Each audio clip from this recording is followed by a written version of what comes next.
What's going on, Odds Squad? It's your boys, it's the crew, it's the gang, it's Odds HQ, baby. And it's UFC Vegas 19. We got Curtis Blaydes getting in here, hammering it out with the Black Beast, Derrick Lewis. Gonna be a big-time banger, man. We got 14 fights on this card. We got a lot of stuff to talk about as far as weigh-ins go. We got to get to it, but before we do, let me throw it around the horn and let's see what's up with the dudes. Guru, how you doing? Yeah, what's up, man? Like you said, we got a huge card, 14 fights, so a lot of spots to make some money. And, this is the after the weigh-in. So, we did have Rafael Alves. I think he had the worst miss in UFC history. He signed up for a featherweight fight. He didn't even make lightweight. So, I don't know. That might be his last fight in the UFC. I don't know. I want to know what you guys think about that, if he's going to get cut or not. But, yeah, that was pretty crazy. And a lot of people missed weight, quite a few people. So we got a lot to talk about, and I'm excited. So it should be a good show. Definitely. Lock of the night. What's up, man? Nothing much, man. Yeah, Gru hit the nail on the head right there, right? Like the weigh-ins was quite eventful. Poor Rafael Alves coming over so freaking late, and I think he blamed it on salmon. But like when you talk about coming in on fight week and having to cut all this bunch of weight, you can't just blame it on salmon. But regardless, we got a lot of other stuff to talk about. Really much looking forward to it, and no place I'd rather be on a Friday evening than with you guys. So I'm really looking forward to this. No doubt. Cody Saftic, what's up, my man? Yeah, it's too bad that they don't offer a prop if someone's going to miss weight. Because Locke was actually mentioning last night, he's like, yeah, Rafael Alves is on record saying he cuts from like north of 200 pounds. It was just like, oh, okay, this sounds like it'll probably be a rough cut. And then sure enough, plus he's the Titan FC lightweight champion, right? He had fought all of his Titan fights at 155. He fought on contenders at 145. He should have just hung at 55. He would have been okay, would have made weight, right? No, that big. So anyways, we lose one fight, but so what do we got? 14 more. That was a really close fight as well. So at least none of our like surefire spots got canceled. If this is how it stays, I'll be happy with that. Absolutely. Who knows though, man? Let's get it going though. Locke, do you want to kick us off tonight? We got Sergey Spivak going up against Jared Vanderaa, heavyweight tilt. Yeah, so these guys were scheduled to fight back at 256, I think it was, just a couple months ago. I believe Vanderaa was the one that had to pull out the day of, but nothing really changes for me, right? Like these guys are only fighting a couple months later. Spivak, in my opinion, still hasn't beat all around. There's nothing that's going to change in that amount of time that would change my mind. Minus 230, minus 240, obviously a little bit of a chalky price tag there, but I think it's worth it. It's warranted here, right? Like people want to say all they want about like heavyweight fights being super volatile, but Spivak, outside of that one Walt Harris loss, like I think he's done pretty well. The Marcin Tybura one was a little bit more than he could chew at that time, in my opinion. Like he, great all-around fighter, good boxing, has some good takedowns, and has good fight IQ in terms of mixing up the fight. But Tybura just absolutely had him beat everywhere there. Vanderaa, on the other hand, he just shows a lot, that's kind of flawed and lacking. And I feel like he almost got bailed out by having Harry Hunsucker coming in on short notice and taking that Contender Series fight, which, allowed him to have a, successful fight on the Contender Series, get signed to the UFC. And, if he's not able to pass the test of a guy like Sergey Spivak, I think he's going to have a lot of trouble in the UFC. So personally, I think Spivak just puts on an all-around clinic here, boxes him up, takes him down a couple times. Outside of a Hail Mary KO for Vanderaa, I just really don't see how he wins this fight. I think Spivak has him covered on all facets of the MMA game. So I'll go with Spivak, and I'll just take him to win by decision here. Absolutely. Cody Saftic, who you got? Well, to use Locke's words here, if you're lucky that Harry Hunsucker was coming in on short notice, like, what if Harry Hunsucker had a full camp? Like, that's really telling you the levels of what you're dealing with here. And with Jared Vanderaa, he had looked like he could be a decent prospect. Few years ago, he fought for the LFA title, came up short with like a 5th round Kimura loss, and you just saw like nothing really since then. Went to EFC Africa, had some wins, had some losses, hasn't really overall developed his game. The one thing he does have is he is, according to his nickname, he is a mountain of a man, no doubt about that. He's big guy, 265 heavyweight, and if he does land on top of you, if you are tired, if it does become a sluggish affair, and he's ground and pounding you from top position, it's going to be hard for a guy like Sergey Spivak to get him off. But if you're looking at body of work, Sergey Spivak for sure. Yeah, he got melted by Walt Harris 50 seconds into his UFC debut. That's going to happen. Walt Harris has got the power that he could do that to anybody if he lands, and it was his debut. That's fine. It's the 3 fights subsequent to that where they're mostly going to decision, right? The Tai Tuivasa fight, he got a submission, but you see where his wrestling's improved, his grappling's improved, his striking's improved, His cardio's improved. He's still young. He's got a great frame for the division. And he's like a poor man's Alexander Volkov. Like, he's adding the wrinkles to his game. Volkov primarily a striker, Spivak primarily a grappler, but, similar frames, young heavyweights that are just figuring out how to use that to their advantage. I like what I see that. He probably goes out there and wins this fight, but the line's off. It's a big price for a middling heavyweight fight, and I could see Spivak going out, winning the first round, Spivak winning the second round. At some point, Vieira topples over on top of him, and now the guy's trapped, gives up the round, getting pounded, and now we got a sloppy third round, could go either way. So what I much prefer, instead of betting a Spivak straight up, would be to bet the over 1.5 rounds. And I say that because, yeah, we got heavyweights, anything could happen in a heavyweight fight, but Spivak's never won a fight in under 1.5 rounds in the UFC, right? His Tai Tuivasa fight hit the over. His 2 fights after that against Marcin Tybura, where he loses, against Carlo Filippo, where he wins, both decision fights. Those are all hitting the overs. I don't see him going out there and beating Jared Vanderaa by submission or knockout in under 1.5. Flip side to that, Vanderaa, big mountain of a man, as we mentioned, but he shows almost no first-round knockouts himself. He doesn't really go out there, land hands early and put you down. He's one of these guys that relies on you getting tired later in the fight. And him, again, wrestling not great, but he's out at Dan Henderson's training camp out of Temecula, California, the old Team Quest, with guys like Sam Alvey, guys like Chris Curtis used to be out of there. Decent wrestlers, Sean Strickland, right? Decent enough wrestlers that could he topple over at some point? Sure. But if he does, late second, third round at best, we're hitting that over 1.5. That was sitting at minus 185 earlier in the week, sits at like minus 190 right about now. I think that just feels a lot safer to me than a straight up Sergey Spivak. But if I got to make a straight up pick on the fight, I would take Sergey Spivak, and I'm leaning towards a decision on that as well. Absolutely. Guru, who you taking?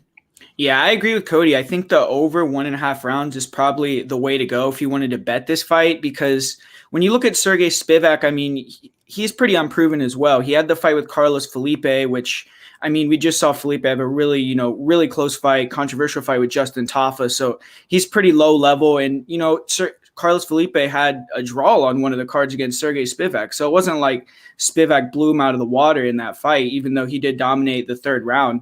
And when I look at Vanderaa, like Cody was saying, he is at a team quest. So I do think that he has pretty good grappling. I mean, defensive grappling. When he gets on top, he could smash you. So he's a big guy. But I will say I was kind of surprised at the size at the face-offs. I thought that he was going to be quite a bit bigger than Sergey Spivak, but it looked like Spivak, was either the same size or maybe even a little bit bigger than Vanderaa, even though Vanderaa did weigh quite a bit more than him.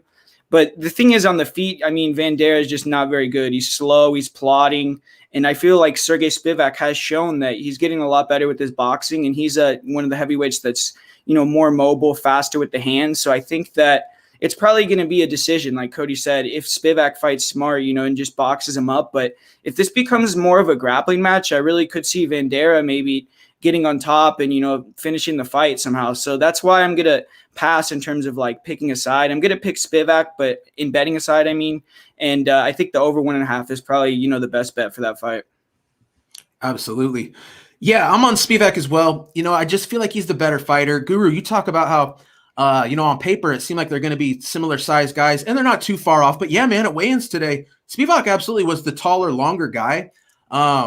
Another thing I want to point out for weigh-ins, I felt like Vanderaa, which don't get me wrong, it's not like this dude's like a physique competitor or something in bodybuilding, but he didn't appear to be in very good shape to me. So I'm kind of questioning that, at least compared to where he looked on Contender Series. Usually expect a guy to come into Contender Series maybe looking a little out of shape, and then, when they get the UFC contract, come in looking a lot better. Daukaus, who we're going to talk about later, I absolutely feel like that pertains to.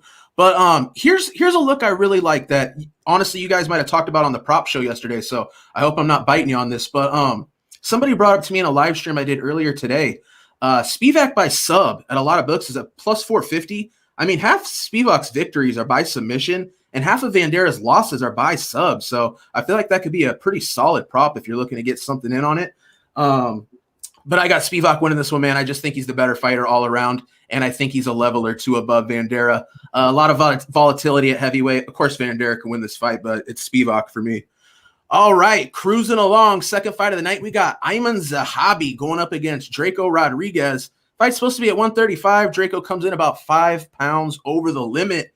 Cody Saftic, what do you think?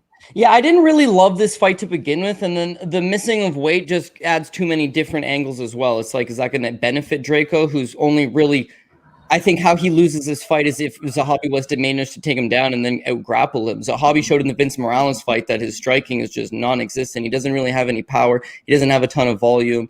I just don't think that he really wants to get hit a lot. Like, there's a difference. You could be a fighter in the UFC. Does that make you a fighter? Yeah, to the average person. But there's certain guys in the UFC that excel in that domain. You know, the Jeremy Stevens of the world, the guys that are going to get there, we call them the junkyard dogs. They're going to get out there and they're going to give you a full effort. We're talking about guys like Nate Landwehr. Zahabi's he's a finesse guy. He's the younger brother of Faraz. You look at his complete amateur record, it's just absolute abysmal, guys. Like, you know, he's got wins over the four of us. And so his amateur record looks good. And then his pro record, it's like, motherfucker fought the four of us again. Like, he just never tested himself. And then comes to the UFC, the Reginaldo Vieira fight. You know, that's you see him 3 rounds in his own country. You know, it's supposed to be his backyard. Crowds behind him. He looks stiff. He doesn't look great. He's lucky to squeak out this close decision victory. And then beyond that, it's like we just haven't seen a whole lot. I mean, the spinning back elbow, you can chalk it up to, oh, it's a lucky move. But that Vince Morales fight, similar to the Reginaldo Vieira fight, he just doesn't do anything. And so I'm definitely worried about him in the spot where I think he would just get out-hustled by Draco Rodriguez. Draco Rodriguez is a good boxer. He's got nice, slick hands, good hand speed. I think he's going to have the volume. I think he's going to go out there and work him a little bit.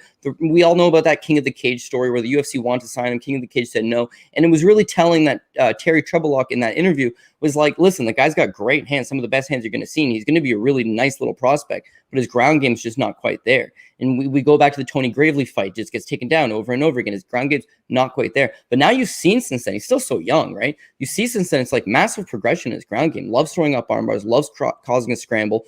Where does Zahabi beat him? Does Zahabi beat him in a striking battle? Like, no, I think volume's going to be on Draco's side. I think he's got the better hands. I think he's got a decent kick arsenal as well. Like, he should be okay. Zahabi's coming off a 2-year-long layoff. He's returned to the sport at 33 years old. Do you expect him to be better than the last time you saw him? No. And the last time you saw him, wasn't very good now, was he? I just can't quite back him, but I do have this feeling where you can't completely write him off. I mean, again, this is a guy that has just operated in a world-class gym with world-class athletes his entire life. Like, he could spring something. He does have striking. That was his, ace in the back pocket. And he does happen to be a BJJ black belt. Like, there are some variables to him, but I thought the fight was going to go the distance. And the Draco Rodriguez by decision was plus 163. I don't see him submitting Zahabi. I didn't really see him knocking out Aiemann Zahabi. So if he was going to win, then I was going to take Draco Rodriguez plus 163. But a big weight miss like that, I mean, it just gives you cause for concern. This is one of the closer fights on the card. There's a lot of other spots that I like better. So initially, I was just kind of leaning towards a pass. The weight miss kind of backs you in that theory. Yeah, I feel you there, man. I hate betting on a fight where either guy misses weight regardless of who I'm betting on. That's big, right? There you go, baby. Yeah. Guru, who you got?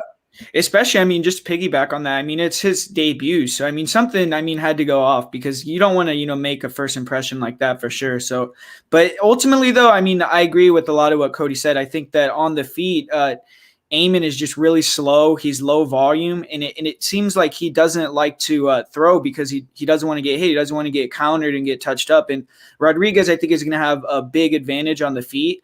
And Zahabi, I've seen him, grapple, and he's gotten some takedowns, and he had a lot of first-round finishes against guys that aren't very good before he came to the UFC, but it seems like he doesn't really, to me, have the best top control. He hasn't been able to control anyone. Vince Morales, he took down a couple of times, who to me isn't really a great grappler. Morales was able to scrim him back up to his feet pretty quickly. And Rodriguez has shown, the ability to do the same thing, to scramble. He's an opportunistic submission guy. That submission he got on Mana Martinez on the Contender Series was pretty nice. So I think he's, moving up. He's improving. He's the younger guy.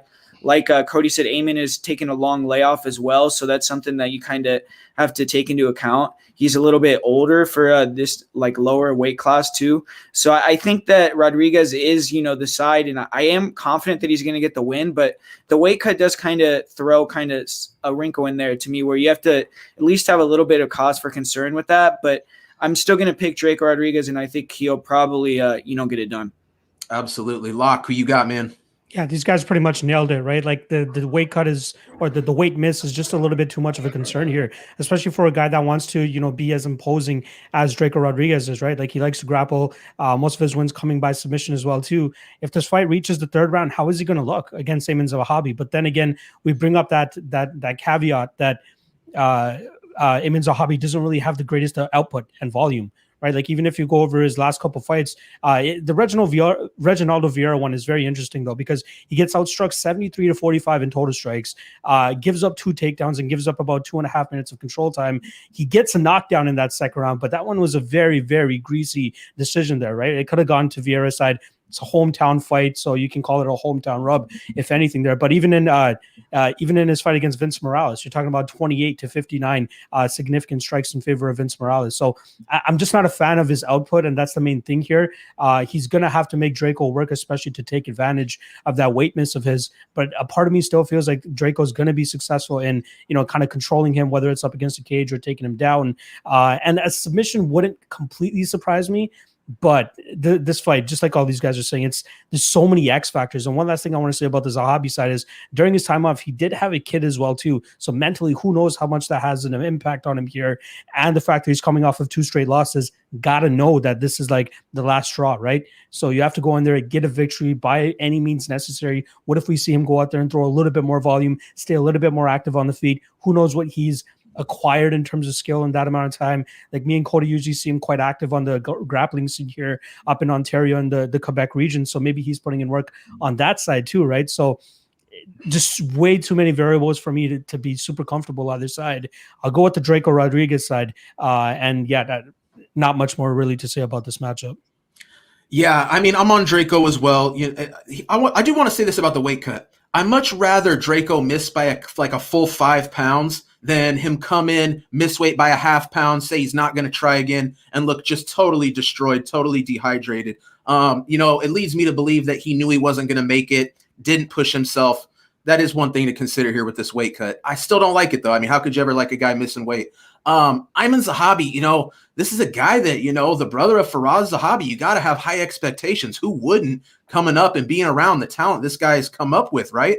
But my God, he's just been incredibly underwhelming to this point in his career.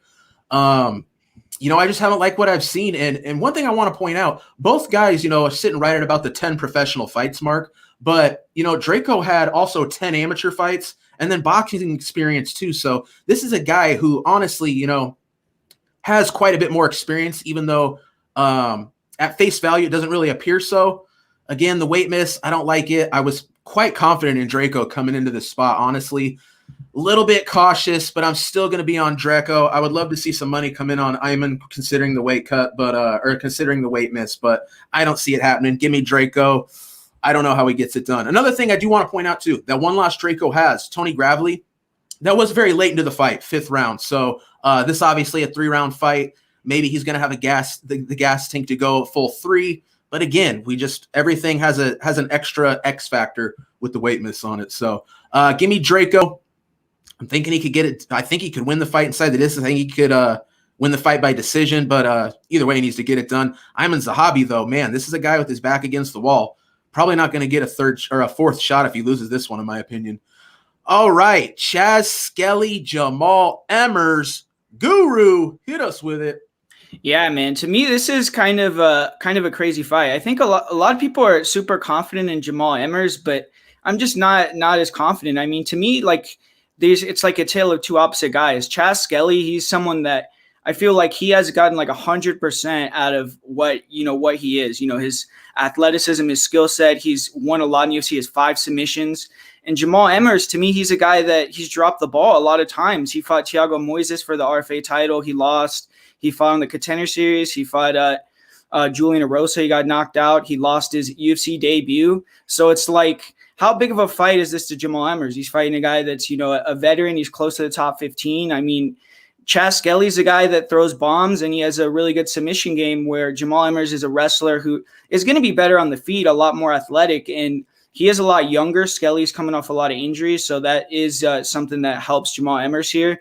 And I do feel like on the feet, he's going to have, a big advantage technically, but he kind of shown that his chin is a little suspect at times. So Skelly throws, real power shots. And if Jamal Emmers gets clipped, he could get hurt and get submitted here. I do think that he's not really going to want to grapple with Chaz Skelly, or I wouldn't advise it, because I just don't think he wants to get into that scramble. And if he does grapple with Skelly, I think Skelly could find a submission. So I'm kind of leaning more towards a dog or pass on this fight. But I'm still going to pick Emmers just because he's the younger guy. He's been a lot more active, and I do think that he's the better wrestler and striker. So if he stays smart, keeps it on the feet, and avoids getting finished, I think that he'll be able to win the decision. So I'm going to pick Emmers, but like I said, I mean, he's lost a lot of times when he's been the favorite, when he's supposed to win, and I'm just not confident in backing a guy like that. Absolutely. Locke, who you taking in this one?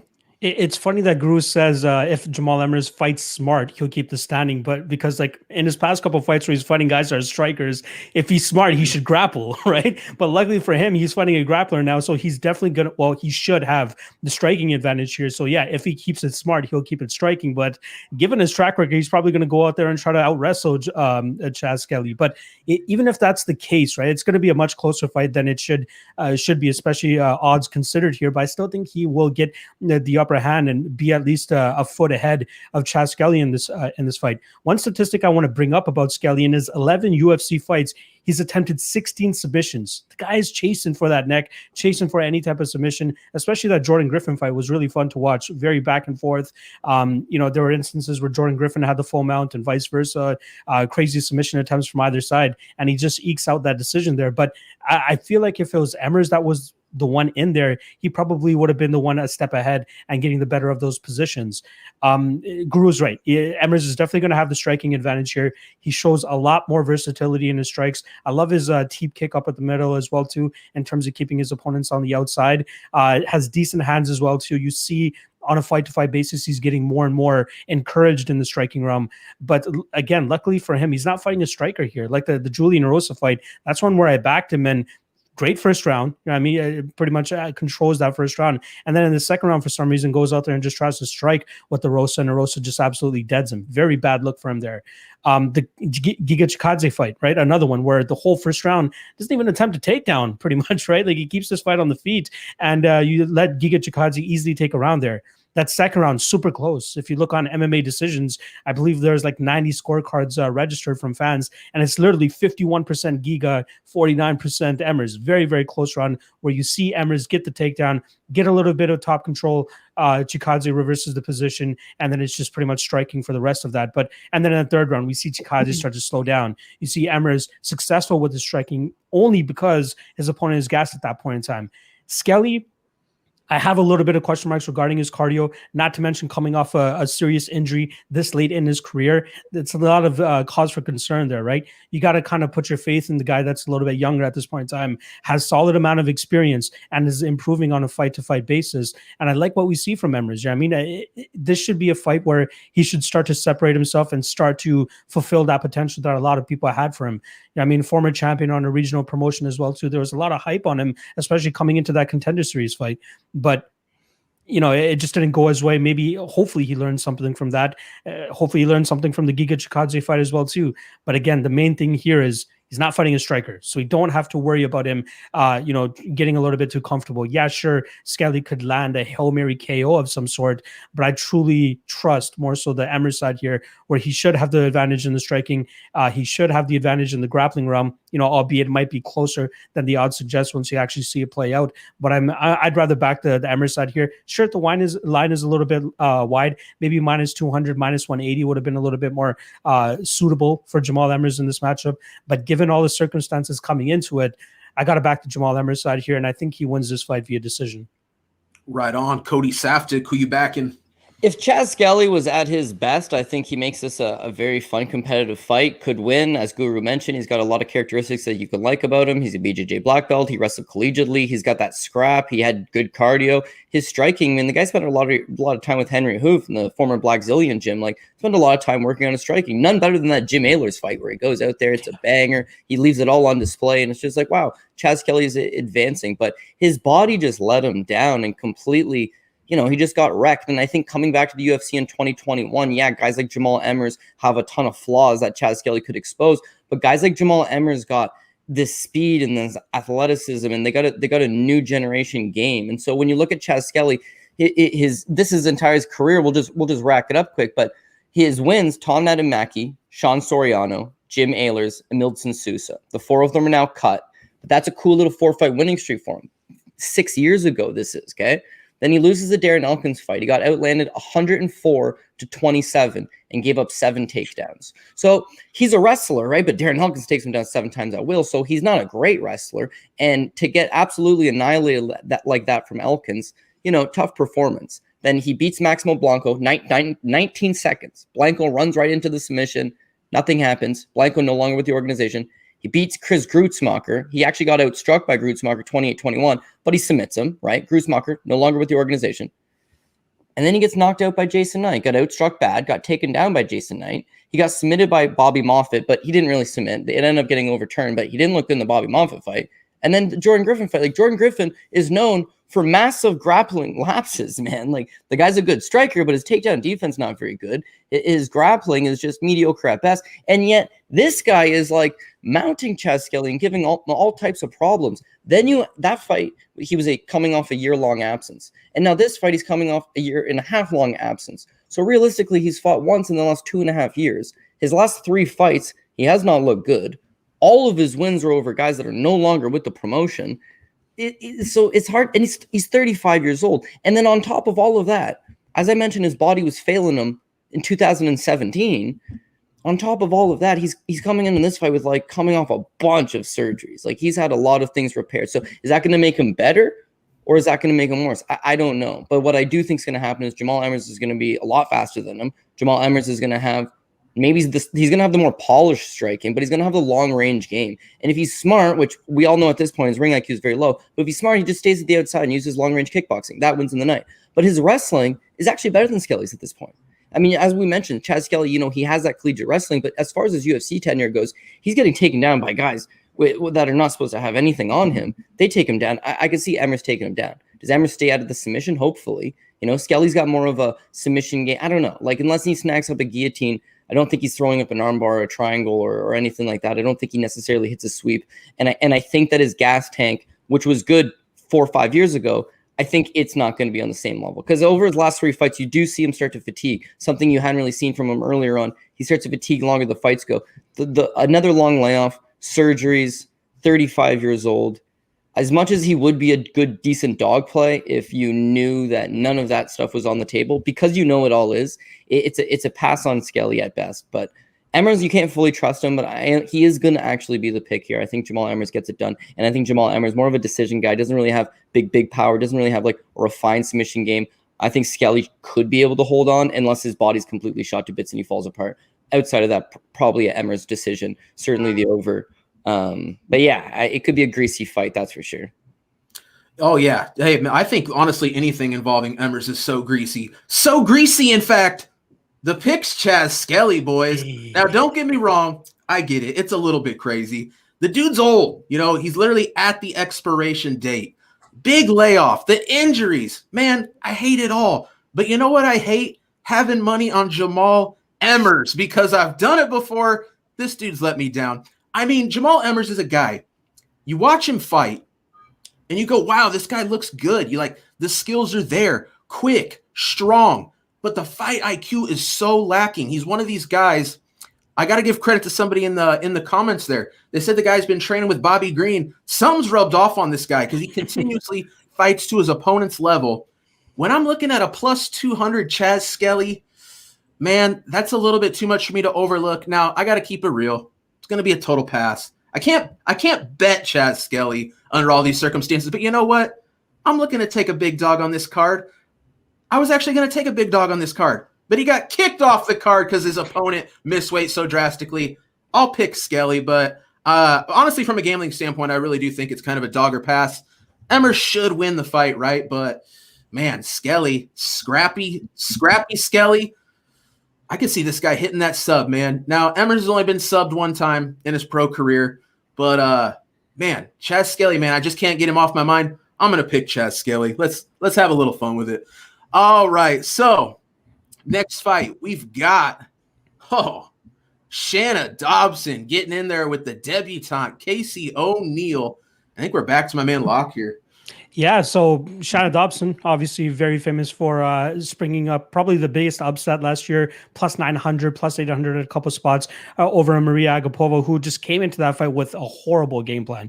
I mean, just when you think you're going to go in there and absolutely take somebody out in that first round and you're not able to, like it kind of reminds me of Conor and Nate won. I mean, Conor expected to take out Nate in that first round, and then the second round comes and he has no gas to fuel himself for the rest of the fight. That's exactly what happened with Agapova. She had a little bit of success in that second round, but easily reversed by Shanna Dobson. And then we see Dobson just go ape shit and get the victory there. So big win for her there. But you can't overlook the fact that she was coming off of 3 straight losses before that, right?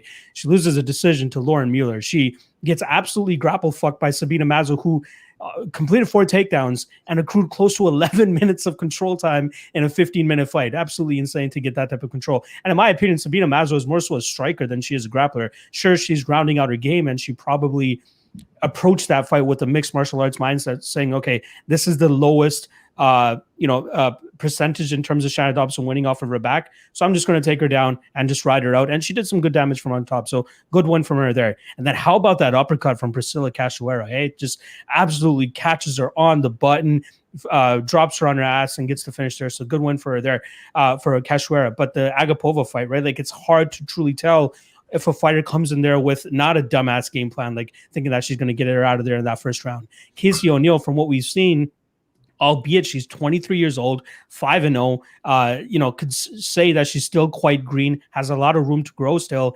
And I'm just not a big fan of fighters making the jump to the UFC this quickly, especially when, like, realistically, you can say she only has one somewhat quality-ish opponent who had 9 fights in her last outing, Christina Steliou, I believe, a Greek woman there. But she beats her by ground and pound in the second round, pretty much controls that fight from a tee, right? Takes her down, controls her, rides her on top very well.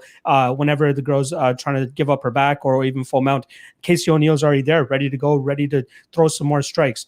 The fight probably could have been stopped a little bit earlier as well too, but she's just pitter-pattering the entire time. And I see this kind of somewhat going similar to the Sabina Mazo fight because, Shanna Dobson, absolutely horrendous takedown defense. I think she's like 0 of 8 on stuffing takedowns in her career. Leads me to believe that Casey O'Neill is going to go out there and take this woman down. And that's probably her path of least resistance. And that's exactly what I see happening here. Now, am I willing to part ways with my money at minus 150 on a girl who 5-0? I mean, albeit you got to give the experience advantage here to Shanna Dobson, who's been going up against the Roxanne Modafferi's and the Lauren Muellers and the Sabina Mazos, whereas who's Casey O'Neill been fighting down there in Australia for Eternal, right? She has 1 fight up in Abu Dhabi against her last opponent, but that's like her most quality an opponent. And even at that type of quality, what kind of quality are you truly getting, right? Like just complete scrubs that she's fighting on the regional scene there. So it's hard to really put a barometer for her here. Luckily for her, Shanna Dobson, bottom of the barrel type fighter in this division. If she can't get a win here, this is definitely too early for her. But I do think with the lack of takedown defense that we see from Dobson, she's just going to continue to get taken down. I think a submission is possibly live here. We got a purple belt in jiu-jitsu from Casey O'Neill. She has a couple of submission victories on her record as well too. I think it's like plus 670, plus 700 for the submission prop, worth a little bit of a sprinkle in my mind. But I think that this fight is going to be, takedown city and just absolute control. I wouldn't be surprised if this does go 15 minutes and we get like 11 or 12 minutes of control from Casey O'Neill as well too. So one last thing I want to bring up about Casey, dating a fighter herself as well, right? Mentally, that really helps you out in terms of saying that, okay, I live the fight game. You know what I mean? My significant other, always in the gym, training, sparring, whatever it is. Maybe I should do the same thing. Coming from Tiger Muay Thai and given all this COVID stuff, she's over there in Vegas now, I believe, at Extreme Couture, getting some good work in over there as well too, right? So she's doing all the good things of moving around, getting all the best looks that she can. Now it's all about going into the cage and, making that work worth it. And I think she should be able to do that here against a girl in Shanna Dobson, who, again, like I said, bottom of the barrel in this division. So I think Casey wins this fight. I think she's live for a submission as well, but I'll take her to win this fight. Cody Saftic, who you got? Yeah, so I'm going to have like low exposure to this fight, but I agree with most of those points. I mean, Casey O'Neill, it's basically striker versus grappler. And even though Casey O'Neill's only 5-0, she's very relatively inexperienced. I mean, what's her best characteristic? She's a BJJ purple belt. Like, this is the UFC. This is supposed to be the home of the best of the best. And yet Casey O'Neill is definitely making a jump up in talent, even though we can all laugh and say, man, she's fighting Shanna Dobson. This is the best fighters that she's ever faced. This is the biggest organization she's ever been under. Her striking is definitely not there. You look at the fact that she's 5-0 as a pro, that's good. As an amateur, she was 6-2, knocked out in both those losses, once in like a minute and a half, once in like 49 seconds. So striking is not her, her preference. She doesn't want to play that game. But if she just goes out there and gets these takedowns, then that's definitely the path of victory with Shayna Dobson. The blueprint has already been mapped out on how to defeat Shayna Dobson. And that's, you have to be able to wrestle, and you have to be able to wrestle for at least 2 rounds. And everybody else has been able to do it except for Agapova, who was only able to do it for 1 round. So that's basically what it comes down to. But do you think Casey O'Neill has spotty cardio or not? From what I've seen, and yes, she does show, a decent amount of finishes, but from what I've seen, this girl is got good pace. She's got high level grappling. Even though she's a listed purple belt, that means nothing in this day and age, right? You've got guys that have never put a gi on in their life that are submitting BJJ black belts. You got Fluffy Hernandez going out there and submitting the black belt Hunter. Like, it doesn't really matter what the grappling is. What we see on footage is that she seems very fluent. She seems strong. Seems like cardio's in check. And with Shayna Dobson, I want to say that she's made the improvements. I want to say that being at Elevation Fight Team with the group of girls that she's with, JJ Aldrich and Tisha Torres and Rose Namajunas and all these different fighters that she's, Montana De La Rosa, I know people call that low quality, but just to have an entire room of girls your size, your weight, in all the ranked women, like, you can only get better, right? But yeah, I mean, Manpreet nailed it. She shows a 0% takedown defense. That's unheard of because she's fought 4 times in the UFC. 0%. The 8 attempts that she's faced, she was taken down all 8 times. The only fight she wasn't taken down in is when her opponent opts not to take anybody down. And one thing I can assure you with Casey O'Neill is Casey O'Neill is not going to go out there and not attempt to take down. She's not going to. So if Dobson's able to keep the fight standing, she boxes her up en route to a decision. If Casey O'Neill gets these takedowns, I think Dobson's durable enough to survive, and it'd be a Casey O'Neill decision. I see it going to decision on either side. I am going to side with Casey O'Neill. But again, women's MMA, we've seen the unpredictable happen a few times. Shayna Dobson, what am I talking about? We've seen the unpredictable. Shayna Dobson is the queen of the unpredictable at this point.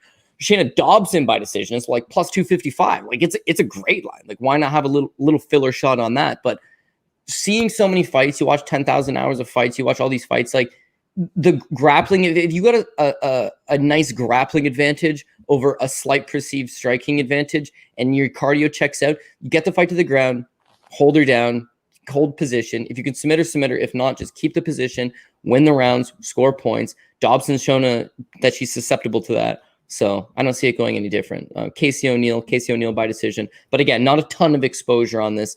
My confidence level's not, out the roof. It's moderate at best. Absolutely. Guru, who you got?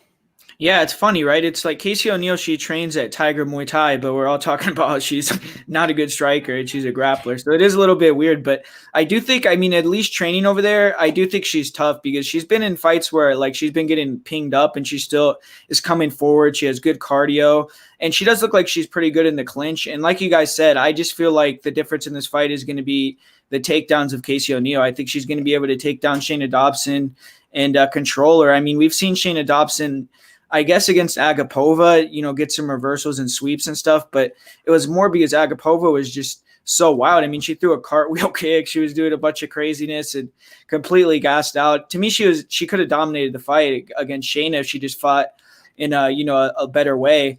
But I don't think Casey O'Neill is going to go in there and blow her wad early like that. I see her being able to be good over 3 rounds. She seems like she's pretty tough. I don't think Dobson has like crazy powers. I don't see her knocking her out very likely. So I think Casey O'Neill will probably be able to go in there, get the takedowns, and get the decision. Yeah, I'm with you guys. Casey O'Neill for sure. All you got to say, really, I'm going to summarize the whole fight. 0% takedown defense, man. Come on. If there was ever a path to victory so blatantly laid out there for a fighter, now watch Casey O'Neill go in here and kickbox 3 rounds. That'd be women's MMA for you in a nutshell, honestly. I got Casey O'Neill. Dobson, I think she's got decent enough striking. At the same time, though, man, she has fought the better fighters. But, she's a straight-up 500 fighter. Imagine a man, not the greatest of all time in an Artem Lobov that was even allowed to be in the UFC with a 500 record. You know what I mean? It's just, it's not out there. But, she's fought the better ladies. I at least know some of these ladies, whereas O'Neill, who the fuck are these chicks? You know what I mean? It's just straight up nobodies. It's a real sketch spot though, you know. A debuting fighter, times women's MMA, times fought nobody, times going up against Shanna Dobson, who, correct me if I'm wrong, just is coming off of the biggest underdog win in UFC history. I'm pretty sure one of the biggest underdog wins in MMA in general, right? I think O'Neal gets it done. It's there, man. It's the takedowns, right? Total mistake to go out here and let this fight happen on the feet. Oh, Shanna Dobson, man. Can't bet against her. I feel like this could be a pass, but at the same time, man, O'Neal should win this one. Little too sketchy, man. I haven't made up my mind on this one as far as a gambling standpoint, but O'Neal is the pick. All right. Julian Erosa, Nate Landwehr. I think, Cody, you're up on this one, man. Yeah, I'm glad I'm up on this one because everyone knows I'm driving the Nate the Train bandwagon. And listen, he's not a title contender. He's not a world champion outside of M1 Global. I mean, he's not a top 10 guy likely, but he is going to give you fight of the night every time. He's going to die trying if he can't produce that. He's going to be one of these guys that could get a fight of the year. He'll always give his best effort. And it's not like he's a complete schmuck out there throwing hands. Again, he's got the back class that he was an M1 champ, fought in Russia against a plethora of just nasty Russian champions. And man, routinely could get taken down the first round. Takedown defense leaves a little bit to be desired, but just always keeps grinding, gets back up and works these guys and hits them. And when he hits them, he hurts them. And he's tenacious. He's got great cardio. Dude actually ran D1 track and field, right? And I remember looking at his like best time, like 40-meter dash, and checked it with the NFL Combine, and it would have been like the second or third fastest time of that year's Combine. So the guy is actually a freak athlete. And even though he's got the antics where he's wooing and he's calling for Dana and he's maybe not doing exactly what he's supposed to be, he's got a relentless pressure game, and it just kind of breaks guys, right? You got to stand in there. You got to just like, man, I hit him with my best shot and he's wooing and calling for his 50K already and then hitting me with a three-piece combination is demoralizing, right? And with Julian Erosa, we've kind of seen him falter under that pressure before. Most of the guys that have knocked him out have just put pressure on him right away. Artem Lobov, he knocks him out on The Ultimate Fighter a minute in the fight. The Teruto Ishihara fight, he gets hit, he gets knocked out. We've seen the Devontae Smith fight. You know, he packs a tremendous amount of power. He hits him. Bobby McIntyre, he's a 5-4 regional scene guy. He hits him, knocks him out in the first round. He's just got like this entire, you know, reputation of he gets hit and he goes down. Then it's like, bam, the Jamal Emmers fight. He goes out there and he gets the head kick. But like, he got knocked down by Jamal Emmers and looked hurt early in the fight, rallies back, gets the win. And then the Sean Woodson fight, Woodson hits him with 106 significant strikes and can't put him down. Did the guy's chin suddenly just get better overnight? Or is it that Woodson, and again, look at Woodson's history and look at his fights, not a big power puncher, you know, amateur boxer, long, lanky, tricky guy, but doesn't, you know, give him a bunch of knockouts. And Juicy J takes his best shots, rolls forward, breaks him with the leg kicks in the second, and then finishes him in the third. And it's a nice performance. But is he going to do that to Nate Landwehr? Like, I don't know. Leg kicks is not going to slow down Nate Landwehr. I assure you that. He's going to be coming head forward the whole time. That head kick, you know, same thing he landed on Emmers, that's live here. That's open because Landwehr fights with his hands down. But beyond that, if you're going to throw that head kick at 6-1 on Landwehr, even if it just partially lands and it doesn't put him out, he's just going to counterpunch right through the pocket. And you see it a lot. Guys will get their kick caught, tall guys, kick caught, head set straight up in the air, overhand just blasts them. Like Nate, I think his pressure game will ultimately get him the win here. I know that he's kind of big on the money line, like big-ish. I don't think it's a terrible line, but if he's going to win this fight, one would think that him by knockout is a juicy enough prop as well, because I don't see Erosa lasting another war. Especially with a guy. Listen, if he knocks out Landwehr, then that's great. But if he doesn't knock out Landwehr, like it's going to be either a real long night or a real short night. But it's going to be a rough night regardless. So I'm going to go with Nate the Train. I think this is another winnable fight for him. He doesn't have to fight Movsar Evloev, his last scheduled opponent. So this is a kind of nice opponent change as far as I'm concerned. Oh, buddy. I didn't want to have to bet against my boy Nate the Train for the first time, but against Erosa, like, nah, I'm not looking to fade him here. I think he goes out there and he does the damn thing, puts the pressure on him like he always does, and then either scores a mid-second round finish or, yeah, I would guess about mid-second round. But either way, yeah, I'm going to take another shot on Nate the Train. Sounds good. Guru, who you taking? Yeah, I'm going to go with Nate Landwehr too, just because of the durability issues, but I'm not as confident, man. I mean, I do feel like Julian Erosa to me is probably the better striker and the better grappler. I think that he's more technical. He probably, his front knees up the middle, I think, are going to be a problem for Nate Landwehr as well, because we did see Herbert Burns, who's not really a great striker, knock out Nate Landwehr with the knee. And like Cody said, he fights with his hands down. So this is, to me, a volatile fight, because I think that, Rosa, he's dangerous. He's gotten some front choke finishes, head kick finishes. So, I mean, he's live to get a finish, but I do think that, his chin is a little bit suspect and he hasn't dealt with pressure the best. So it's a good matchup for Landwehr in terms of that. If he can just break him down, eventually, touch his chin and knock him out. But I don't think Landwehr is like a huge power puncher either. So it's if he was more of a, one punch knockout artist, I would potentially, bet Landwehr. But just because I think that, it could go to a decision, maybe Erosa could get the win, or who knows? I mean, Erosa could land a big shot to get the finish. So I'm just going to pass. But as a pick, I'm going to pick Nate Landwehr. Absolutely. Locke, who you got? Yeah, I've been saying this throughout the week. For some reason, I feel like that under is a little bit of a trap line this time around. I don't know if that's because I have a bad taste in my mouth from betting the under in the Elkins and Landwehr fight, but this one almost has that same feeling. However, it's just that the possible durability issues of Erosa, like these guys were talking about, right? He is hittable, but he does have a good striking game of his own. The one question that I have about him is like that those hooks that he throws, they don't seem super technical. It's more like he's just like whipping them than actually like throwing them with his hips and how you should be technically actually throwing them. But it works out for him, right? He's been fighting for as long as he has. He's still landing on these guys. He's putting some guys out. And then obviously that Sean Woodson performance was very impressive, right? Drops the first round, second round starts marching forward, really starts getting his strikes together. And then in the third round, we see him start to mix it up in the grappling realm and then obviously come away with that choke finish. So I think he still has a lot left to give. I'll be on the Erosa side here, but in terms of a bet, man, like it's very tough to go out there and be so confident in terms of him being able to take the shots of Landwehr. Landwehr is absolutely going to make this fight a firefight, right? He's going to go in there, march forward, and start to throw some strikes, maybe yell at Dana a little bit more. He's just going to try to get his game going, and that's how he does it. Now it's on Erosa. Is he going to oblige? Is he going to try to stunt that type of firefight by engaging in the grappling? Is he going to try to threaten with chokes? I think that Erosa has a little bit more tools to win this fight, but that Landwehr grit and that Landwehr pressures might potentially break Erosa here as well too. So this is a bit of a stay away fight for me too. And even the under 2.5, again, I know a lot of people are on it, but I just got this gut feeling that we see them like throwing bombs or even Erosa kind of tying it up and trying to make it a slower paced fight. And we potentially see a decision here. So like the only thing I'd even think about sprinkling a little bit on would be the Erosa decision prop. But even that, I'm just not like super into it. I think that he could probably get the better strikes off here. The pressure of Landwehr concerns me a little bit, like I said, but I'm going to go with Erosa probably landing the better shots, probably even hurting and dropping Landwehr himself too. We've seen Landwehr get knocked out 2 fights ago by Herbert Burns by a perfectly placed knee. Maybe that's something that Erosa can take advantage of.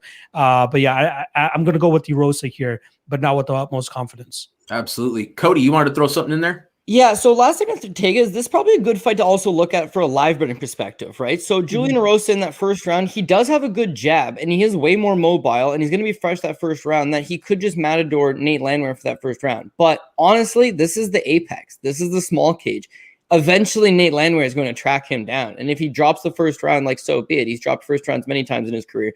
The second or third round, like Elkins took a lot of shots. Like no, Nate Landwehr didn't put him down. But man, I don't see Juicy J taking those shots himself.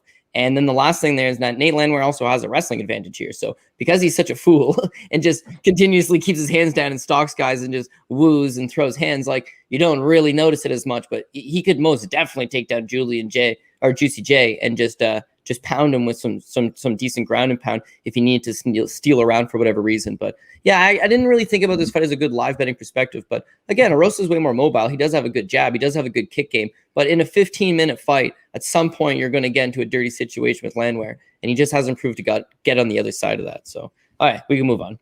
Yeah, I'm going to end up taking Landwehr in this one. One thing I want to talk about before I forget, weigh-ins today, man. Erosa's a big dude. I know on paper we knew he was going to be the bigger man, but man, at weigh-ins, I felt like it was more than I was anticipating, and that's got me a little bit worried. I think there's a good chance, if he fights a really good fight, stays on the outside, Cody, like you said, could play the matador. I think Erosa's got a pretty good chance of winning this fight, but yeah, man, it's that unreliability of Erosa. And I do think at some point, Nate's going to find his distance. He's going to be able to get inside. He's going to do what's necessary to test that chin of Erosa. And man, I just see I see Landwehr landing the far more meaningful shots in this fight. I'm not in love with an over. I'm not in love with an under. Something in me tells me this fight could go to a decision. Here's something, man. Like, Landwehr's a showman, right? He goes out there, the whistles, the yelling, hey, Dana, 50K, all that stuff. Under the right set of circumstances, the right judges, I think they're going to like that kind of a thing. But I feel like you run an equal chance of running into a set of judges that don't like that kind of thing. It kind of just throws a question mark in there on the fight for me. I'm going to lean on the side of the showman, though. Give me Nate Landwehr. Give me the train whistles. I think the train rolls on. It really should roll on, man. Julian Erosa, a guy that, already had a UFC run, lost 3 in a row, gets cut, goes out there. I mean, honestly, it's a mixed bag on the regional scene. Wins some fights, lose some fights, finds his way back in, gets the good win on the Contender Series. He's back in here. I got Nate Landwehr, but, earlier in the week, I felt like Nate Landwehr could be a pretty solid betting spot. I'm getting kind of some cold feet here. I think it's going to have to be a total pass from a betting standpoint. Okay, so we're still rocking these prelims out, boys. We got Eddie Wineland going up against John Castaneda, and I think, Guru, you're up on this one. Yeah, man, this is an interesting fight. I mean, John Castaneda and Eddie Wineland are both 1-3 in their last 4 fights, so kind of indicates, where they're at. But I do think that John Castaneda probably should get the win here. Eddie Wineland, he's getting up there in age, man, and he had a knockout in his last fight that I think could be a career-changing type of knockout. It was pretty brutal. But Eddie Wineland, I mean, you always have to be worried about him getting a knockout just because he hits hard and, he has a lot of power in that right hand. He has that kind of weird counter-punching style. He has his own type of striking style on the feet with the movement and all that. But I think that he does better against guys that he can pressure and boss the fight. And I think Castaneda has the counters to kind of make Eddie a little bit cautious. And I think that Castaneda is going to pressure Eddie as well, which is going to be able to get him ahead on the scorecards because Eddie's super low volume, man. I mean, if he doesn't get the knockout, he's usually going to lose. So if he gets a finish here, it's going to be a knockout. He's going to knock out John Castaneda and get the win. But if it doesn't happen, I mean, I don't know if Castaneda can mix in takedowns, but he could potentially try to do that. I don't think Eddie's going to try to wrestle at all, but Wineland does have good takedown defense. But ultimately, I just think that, Castaneda is younger. I think he's going to be the guy that throws more volume. He has good counter-punching ability, and he can go forward. So I think he's going to be able to just outstrike Wineland and just out-hustle him to a decision. Absolutely. Locke, who you taking? Yeah, I'm going to echo the sentiments of Guru there. I like Castaneda here as well, too. I'm not a big fan of just guys that are heavily reliant on that knockout. And I feel like at this point in time in Wineland's career, that's kind of where he's at. He needs that knockout to get the win. That Popov fight obviously is going a little bit better for him. He was able to mix in a couple takedowns, but just wasn't able to truly, get the most control up there. Did knock down Popov a couple times as well to obviously getting that finish late in the second round. But the last time he won a decision was way back in 2012. And it was a split decision over Brad Pickett. And since then, he's knocked out Yves Joboin, Frankie Saenz, Takeo Mizugaki, Grigory Popov. Most of those guys aren't even in the UFC anymore, or they're retired. You know what I mean? You can say the same thing in terms of level of experience and the resume on Castaneda's part, since this is only his second fight in the UFC, spent a bunch of time on the Kabate scene. But I think in terms of a stylistic fight, he has more tools to get the job done here too, right? He's a great leg kicker. I think that's going to be very important for him in this fight against Wineland, who has that weird herky-jerky style. But most of Wineland's strikes are strictly from his hands. He's more of a boxer than anything, right? And I think he's going to have to get his hands going really to make John Castaneda, flinch or even make him a little bit more hesitant in this fight. I think we'll see the output from Castaneda. I think we'll see, even though, I believe Wineland has an 86% takedown defense. Yeah, 86%. I think at least having the ability to feint takedowns and change levels will keep Wineland a little bit more hesitant in terms of putting the most on his shots and trying to really pursue that knockout. And I think Wineland almost, again, I said at the beginning of the breakdown, he's more reliant on that KO at this point in time in his career. And, Castaneda been finished one time by strikes. Outside of that, I think it's going to be a Castaneda fight where he should keep this at distance distance. And speaking about distance, his last fight against Nathaniel Wood, right? That's a fight where I think he had a 1-inch reach advantage, but the way that Wood fights, it was just so hard for Castaneda to truly get in on the inside, right? Great kicks from Wood, a great versatility of strikes, and that's not what he's dealing with here against Eddie Wineland. Like, if anything, he's just dealing with that weird unorthodox stance and style of a Wineland. But he's more often than not, he's just going to have to worry about the bombs that are coming from his hands.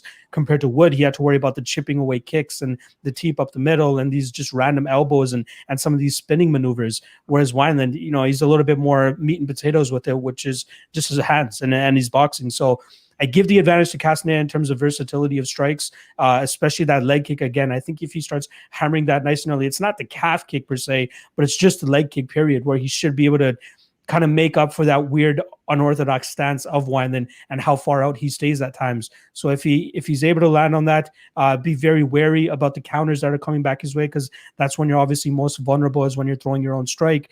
But if he's able to get some combinations going, get his leg kicking game going, and start threatening with takedowns, I think this is a fight where we'll see Castaneda kind of just outpoint and cruise on to a decision here. Minus 120 is not too bad of a line for obviously a guy who's much younger, but strength of schedule is obviously a bit of a concern given that this is only his second fight in the UFC. But Wineland's in my opinion on the decline, 36 years old. He's even said it himself. He's got like maybe 2 years left in the game.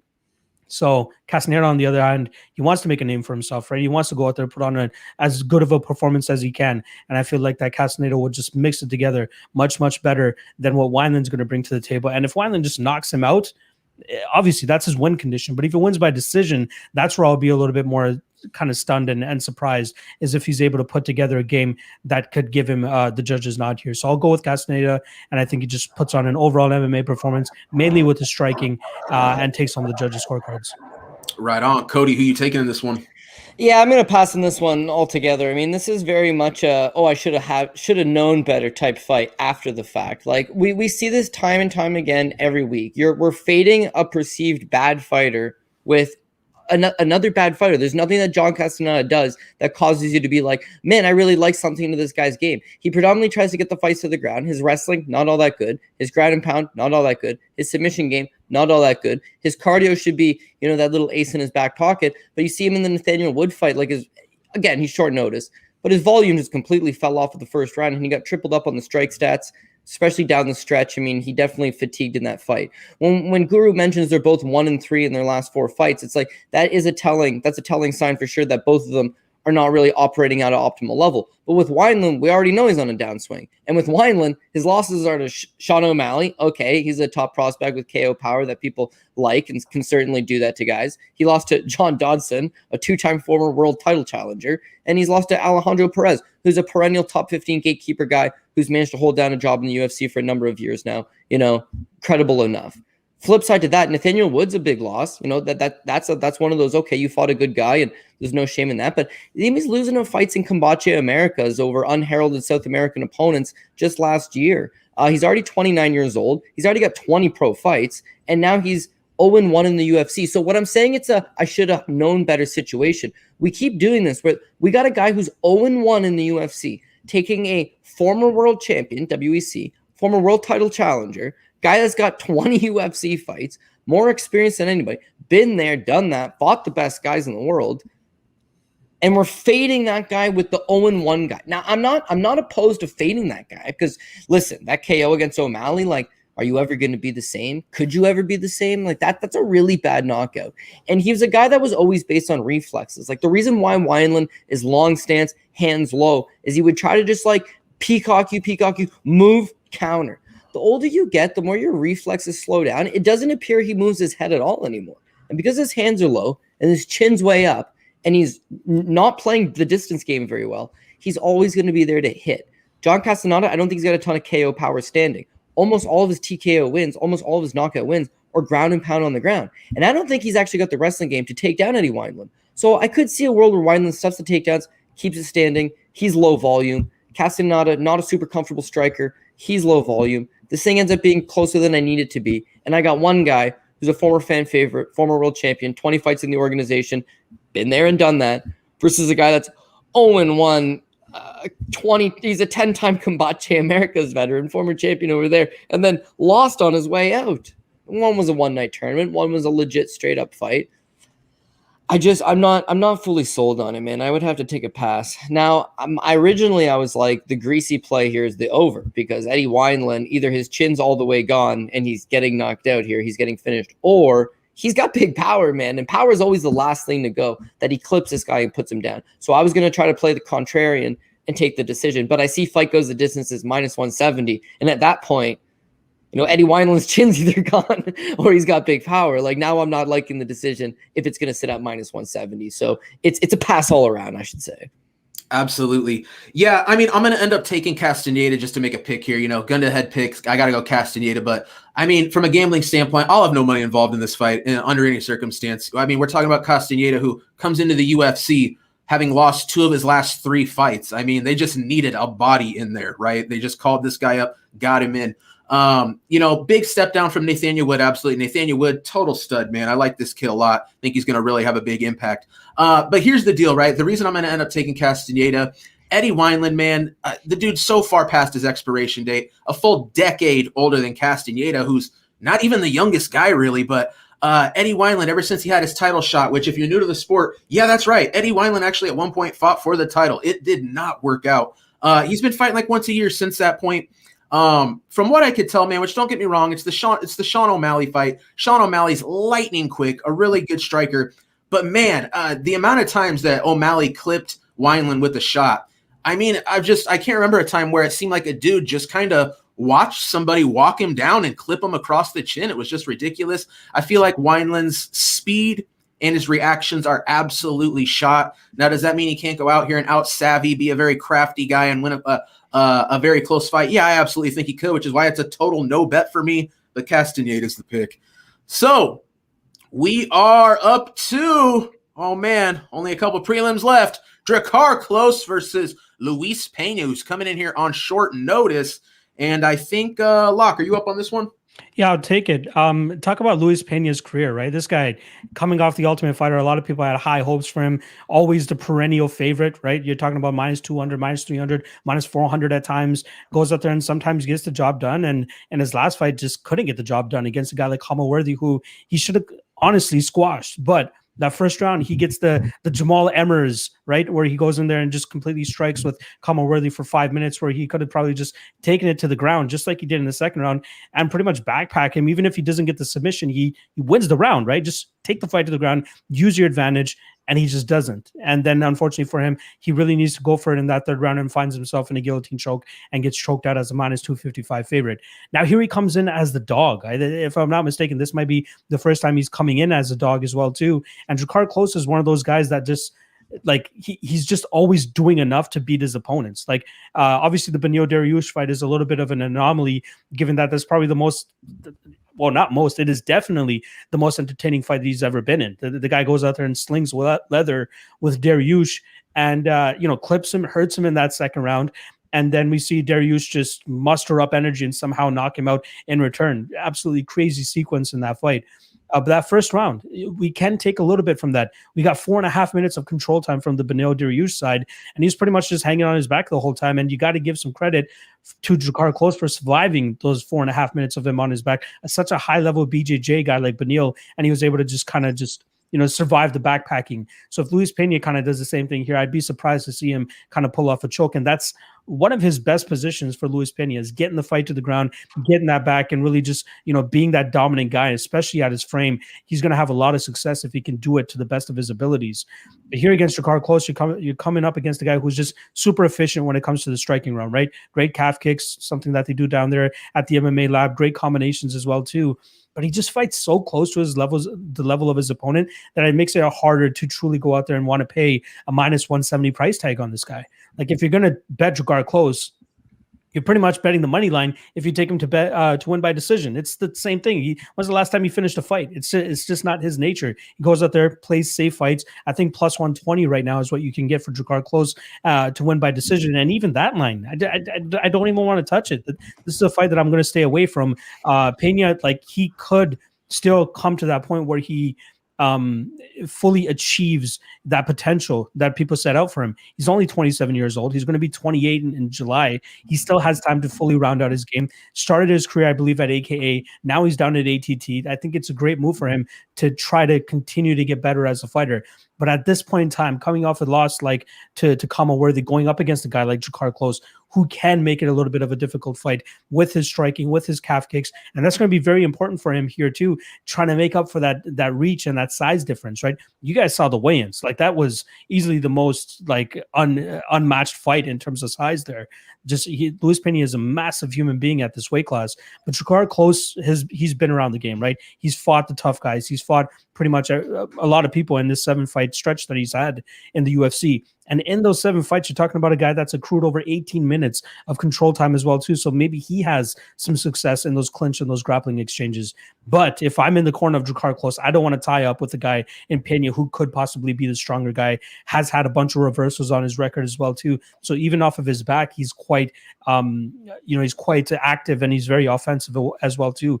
So I think if you're Drakkar Klose, you want to keep this fight on the feet, get your striking going, get your calf kicking game going, maybe spend a little bit of time up against the cage and clinching him and winning some minutes there.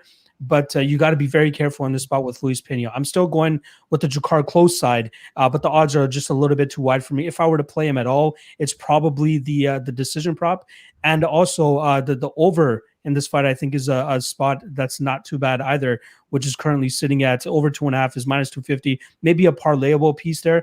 I don't think we see a finish from either guy here, but I'd still go with the Drakkar Klose side. He's down to minus 160-ish on a couple of sites now too. Still a little bit too chalky for my liking, but I'll go with Drakkar Klose by decision here. Absolutely. Cody, who you got? Okay, the bet on this fight is fight goes the distance. If Luis Pena is going to come win this fight, he's going to out-grapple him. He's going to succeed in getting those takedowns. Even if he doesn't get the takedown, Luis Pena's got a really good ability to take the back. And because he is 6'3", he does have that long frame. Once he takes the back, he just immediately puts the body triangle on you, kills the entire round off. You've seen him do it in the second round with Kama Worthy. You've seen him do it the entire Steve Garcia fight. You've seen him in the Matt Wyman fight. He's got a really good ability to take the back and hang on to it, hold that position. With Drakkar Klose, you see in a lot of these fights, scrambles ensue, and he gives up the back. Or there's a position where it's like he just gives up. There's always a spot where you could do something to him. In that regard, I see Luis Pena being able to potentially grab the back, potentially just score a couple takedowns, ground this guy. But I don't see him submitting Drakkar Klose. I certainly don't see him knocking out Drakkar Klose. If Pena wins, he wins a decision. If Drakkar Klose wins, quite literally his entire career has been decision victories. That's how he fights. He doesn't got a submission game. His knockout game, I mean, he did hurt Beneil Dariush, but many people have hurt Beneil Dariush. There's a difference between hurting Beneil and knocking out Beneil, and he, in fact, was not able to do so. But I think if he wins, it'd be the same thing. He's going to use the leg kicks. You see he loves the calf kick. With Pena, again, one of the advantages of being so tall is that back take, is the long-range game. One of the disadvantages that your leg's usually on display, and I think that Drakkar Klose could chip away and eat away at it. So the play on this one is definitely fight goes the distance. If you want to take over 2.5, that's fine. It's minus 250. Why not bank an extra 2.5 minutes on that? Just take fight goes the distance. But as far as the straight up play on the fight does go, I am going to take Drakkar Klose. But Luis Pena, I mean, this is a guy that's universally burnt all of us. All 4 of us, all the guys in the comment section. You'd be a liar if you said that Luis Pena never once blew one for you, because he's always the favorite. He's always a big favorite, and he doesn't usually look overwhelmingly good. In his wins, he looks okay. In the losses, he doesn't look great. He had trained all this time at American Kickboxing Academy, wasn't making a ton of improvements, but was a decent prospect, and then goes to ATT for his last fight, and it seemed like it was a regression of sorts against Kama Worthy. He fought a really poor game plan. In the first round, he attempted 0 takedowns. Like, your path to victory to beating Kama Worthy revolves around you taking him down, grinding him. The same way his path to victory on beating Drakkar Klose is the same thing. And he didn't even attempt it, so it was a little bit worrisome. But ultimately, the reason why I side with Drakkar Klose, and I will take Klose by decision because I see the fight go in the distance. Klose by decision was plus 105, wasn't terrible. Is its body of work, right? So Drakkar Klose shows wins over Christos Giagos, an absolute specimen of a man, powerhouse wrestler guy, strong. Bobby Green, a top 15 guy. Landwehr once dropped Tony Ferguson on 2 occasions, same fight. Who's, was a top 20 guy, decent enough. David Tamor, everybody's darling for a time. Mark Diakese, legitimate top 20 guy in the division. So all of his fights outside of his debut over Devin Powell have been over guys that are top 20 guys, who are name guys in the division, who are doing good, and they're always close fights. He always gives a decent account of himself. Flip side to that with Luis Pena, he's got wins over Richie Smolin, along with the organization, Stephen Ocho Peterson, a 35er clinging onto a job, Matt Wyman, his return to MMA, I mean, it should have never happened, but bottom of the barrel opponent that he gets the win over. Steve Garcia, I don't even know if Steve Garcia is with the promotion, and he shows losses to Mike Trezano, Matt Frivola, and Kama Worthy, who are all top 20 guys. You know, they're not top 10, top 5, top 50. Klose's entire record is better guys than Violent Bob Ross. I mean, all he does is fight this caliber, if not better caliber. Whereas like Luis Pena has been severely struggling against lesser guys than that. When he was at 45, he was just so big that he could get away with some things. At 55, he doesn't have that strength. And because he doesn't have that strength, I don't think he can routinely take Klose down for 10 of those 15 minutes. And so Klose does enough with the striking to ever so slightly edge out a slight one. I see the comments in the sections. A lot of people have Violent Bob Ross, live underdog. And I don't disagree with you. I think the fight goes the distance. I'm not sure if you agree with that part or not.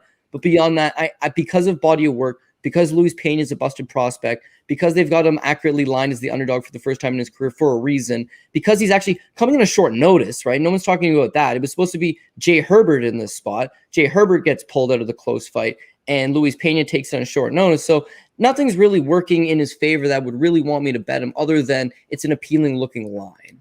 So I don't know. If I was going to take him, I would take him by decision, by the way, and just try to even juice it up even more so to make it worth my while. But my pick will be Drakkar Klose by decision. As far as the bet goes, by decision. Absolutely. Guru, spit that hot fire.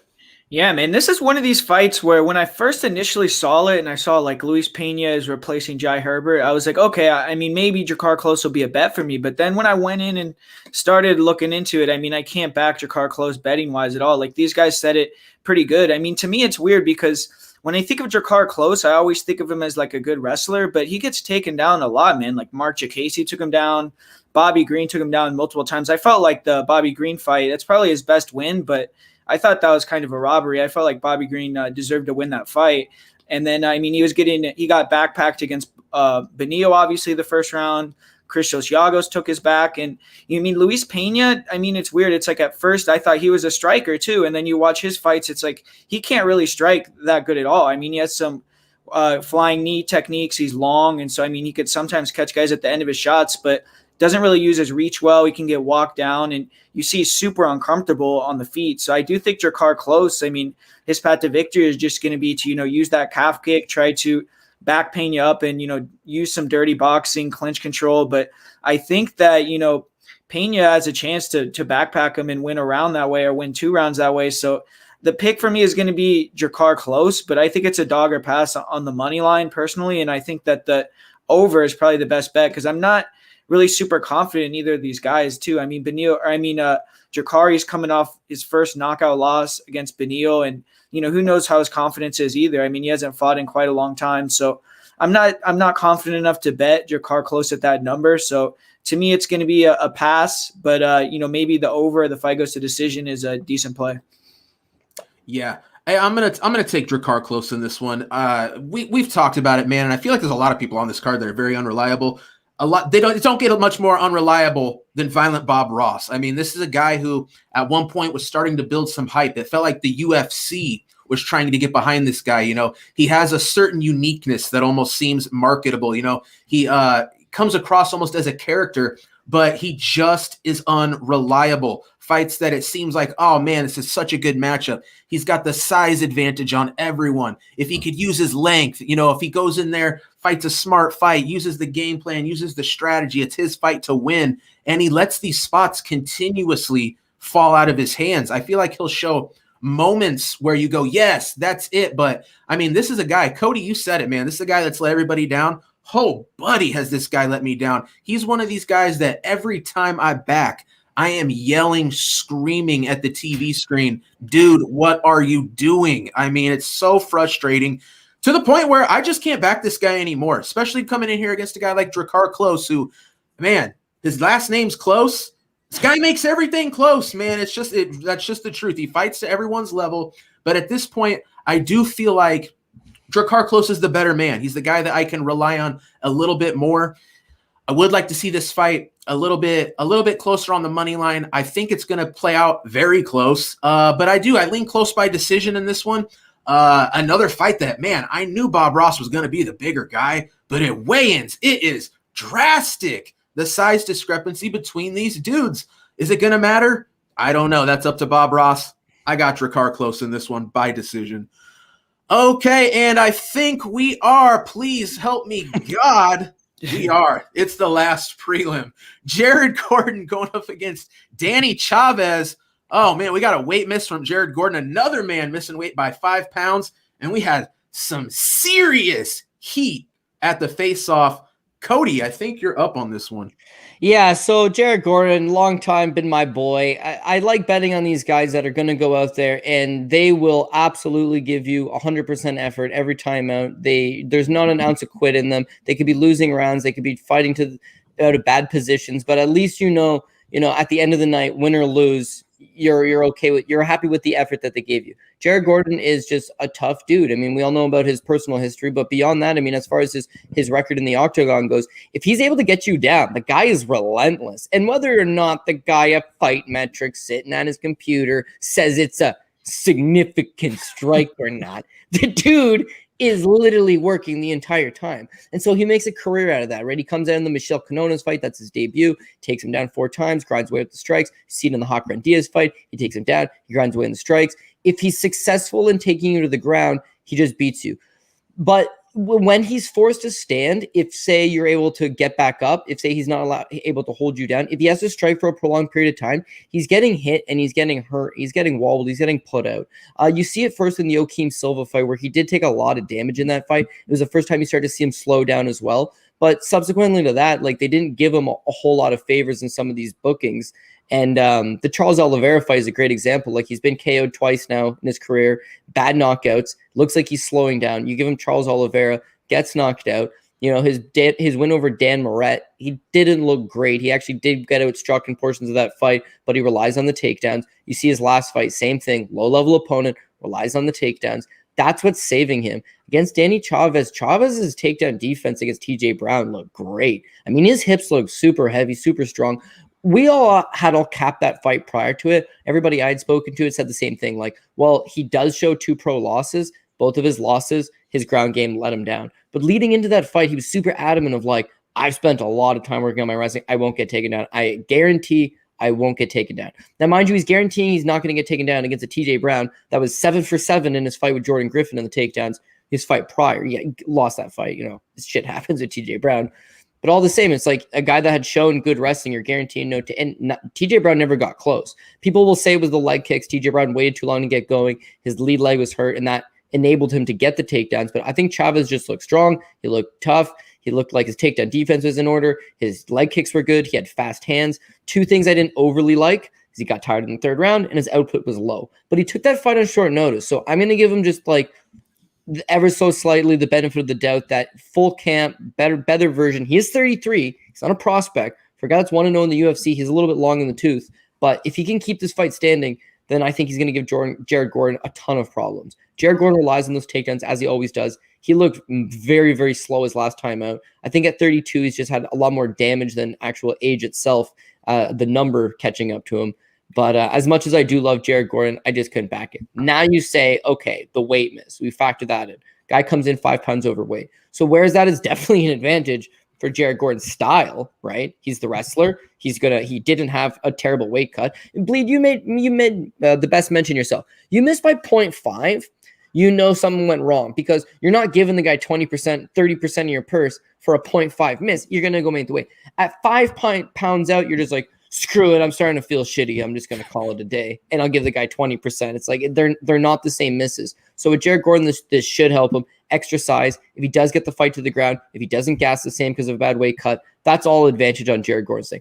But I still get this bottom like gut feeling that's like Jared Gordon's body is like failing him. You see this as guys that are athletes at a high level for a long time, guys that have, put their body through some stress, which he in fact has. They've suffered knockout losses. They're training all the time. They're doing these diets. They're doing all this stuff. Is that your body just stops responding. And you did see him way noticeably slower in his last time out. It seemed like his body just wasn't reacting. To see him come and miss weight, I think it's all the same thing. His body probably started to shut down. His team and the doctors were like, you can't. They're in Vegas. On the island, it's probably your call. In Vegas, you're at the PI's Institute. So they're looking over you and running the analytics and being like, no, man, your body's shutting down. You can't. This is your cutoff limit. or we have to scrap the fight. So he's just agreeing to take it. That all doesn't bode well for a guy who's known for pushing a pace for 15 minutes, right? That his body's probably likely falling apart on him.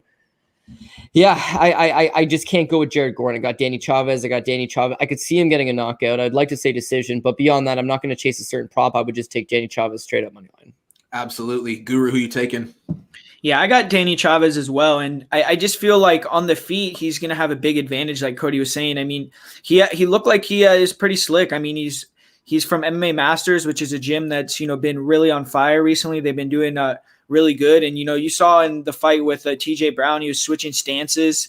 He was throwing real nice low calf kicks. He really damaged TJ Brown's leg with that, which I think he should try to do against Jared Gordon because it'll help him with the wrestling as well. And I feel like, he just is a sharp counter striker. But the thing about Jared Gordon is if he can get it to the ground, he's probably going to win the fight because it's really is hard to kind of pick this fight. Because to me, I don't know if you guys have been able to find other fights, but I only have been able to find a couple real limited amount of fights on Danny Chavez. I've never really seen him on his back, like getting controlled. I don't know how he is on the ground. I know he's a black belt in jiu-jitsu. So, I mean, that should bode well for him. And it does seem like he had good takedown defense against TJ Brown. So if he can keep it on the feet, I do think he's going to be, way faster, way more dynamic. I don't like that weight miss for Jared Gordon. I mean, I feel like he knew at 155, they did give him some really hard matchups. Like if he fought Diego Ferreira, Charles Oliveira, but he can't compete at 155. And now he's missing weight by 5 pounds for 45. So that could be a thing where it's like, he could be in his head thinking like, where's his career going to go after this, even after a win, potentially, it is kind of a weird situation. So I do feel like Danny Chavez, he's also, like Cody said, coming in here with the full camp now. He's a little bit older, and I feel like he's one of these guys that's probably going to want to maximize, his chance in the UFC and try to run with it. So I think he's going to come in here with, 100%, try to have the best cardio he can have. And I think he's going to be able to deny enough takedowns, keep it on the feet, and he could get a knockout, but I think it'll probably be a decision win for Danny Chavez. Right on. Lock of the night. Let him know. Yeah, I'm going to be on the Gordon side here. And I kind of echo Guru's thing in terms of the limited amount of tape on Chavez makes it a little bit more difficult to see how he deals with guys that want to, engage in the grappling with him. But the one of the fights I was able to find was that Anderson Hutchinson fight, which clearly, if anybody watched that fight, round 2 and round 3 is a Hutchinson round, yet he gets robbed, and that fight goes to Danny Chavez. He easily wins that first round, but you see the grappling a little bit in that fight and how he deals with it when he's the one being pushed backwards. Even in the TJ Brown fight, right? He has a great first round. And this is the statistic I want to kind of point out. He lands 12 leg kicks or calf kicks specifically in that first round. Rounds 2 and 3, he only goes 3 and 3 in those rounds. Cardio issues probably, but also TJ Brown saying, fuck it, let me move forward and see what happens in this in that aspect. And he's a little bit more successful. Obviously, he's more of a compromised fighter at that point in time, as his legs have just been kicked off in that first 5 minutes. But if you're talking about a guy in Jared Gordon whose style is to just continuously move forward, really push the pressure, try to get the fight to the ground, I think we see him more successful more often than not. If you guys remember his fight against Michel Canones, that's a fight that was at 145 pounds, and he missed weight for that fight too, but was still able to go complete 4 takedowns in that fight. He was still able to rack up 115 total strikes in 9 minutes of fighting, and then obviously finished him at the end of that round. He still has it. He's shown in the past that he can still go even if he's missing weight. Again, these guys talked about it. If they're missing weight by 5 pounds, more than likely he still is. He's probably not draining himself to make it to 145, 146, 147. He comes in at 150, and even at the weigh-ins and the stare down, like he looks full, he looks healthy, like he doesn't look like he's been sucking himself out. You don't see the zombie eyes or anything like that. I feel like he still has that gear to kick it in and put it on this guy right from the get-go. And that's the thing. He needs to go right away. He can't get or let Danny Chavez get settled in this fight. That's where he's able to get his kicks off. That's where he's able to get the rest of his game off. Now, we can give him the benefit of the doubt in terms of his cardio issues in that TJ Brown fight, as he took that fight on roughly 12 days notice. So let's throw that out the window. But when you mix in that Jared Gordon pace, pressure, and style in that wrestling, I think it's going to be a little bit more difficult for Danny Chavez to truly get comfortable in the striking range. The last fight also that Danny Chavez has lost, and it was a while ago, was from a guy who was at Sanford MMA as well too. So maybe they have a little bit of familiarity with this guy to be like, okay, this is how you approach it, and this is how you beat him. I'm not sure exactly at what point that Danny Chavez is like, let's start going for the calf kicks, because you don't see it earlier in his fights, or at least earlier in his career. So maybe it's once he joined MMA Masters where, guys like Miguel Baeza have been using it to its fullest extent. But I still think that it's going to come down to Gordon pushing this fight forward, making sure that he gets in the face of Danny Chavez. Don't let him get comfortable. Don't let those calf kicks get off. Push him up against the cage. Even if you don't get, or if you aren't successful on the takedowns, the first couple ones, just push him up against the cage. Drain him. You have that cardio. You didn't drain yourself trying to make 145. He probably still has the cardio there to go out there and put the pace on this guy. And even if he's successful in Jared Gordoning this guy in the first 10 minutes, round 3 is probably going to be a lot slower paced, Danny Chavez. And the striking at distance is a little bit of a worry for Jared Gordon. But, losing to guys like Joaquin Silva, Charles Oliveira, and Diego Ferreira are, definitely top-notch guys. And one thing I want to bring up about that Joaquin Silva fight, absolutely dog shit fight IQ in that third round, with these guys just absolutely slinging leather in the middle of the cage and trying to have like a dick swinging contest to see who can knock the other guy out. And unfortunately for Jared Gordon, he's the one sleeping in that fight. So hopefully he doesn't go into this fight with the similar type of mentality where he's like, I'm just going to trade with this guy, because clearly he slowed down at that point in time, and clearly he was more susceptible to getting hit with that knockout punch, and that's what happened in that fight. So this time around, add a little bit of that extra fire from the weigh-ins. Both these guys talking shit. Danny Chavez calling him a fat fuck, even though he's still shredded at 150 pounds.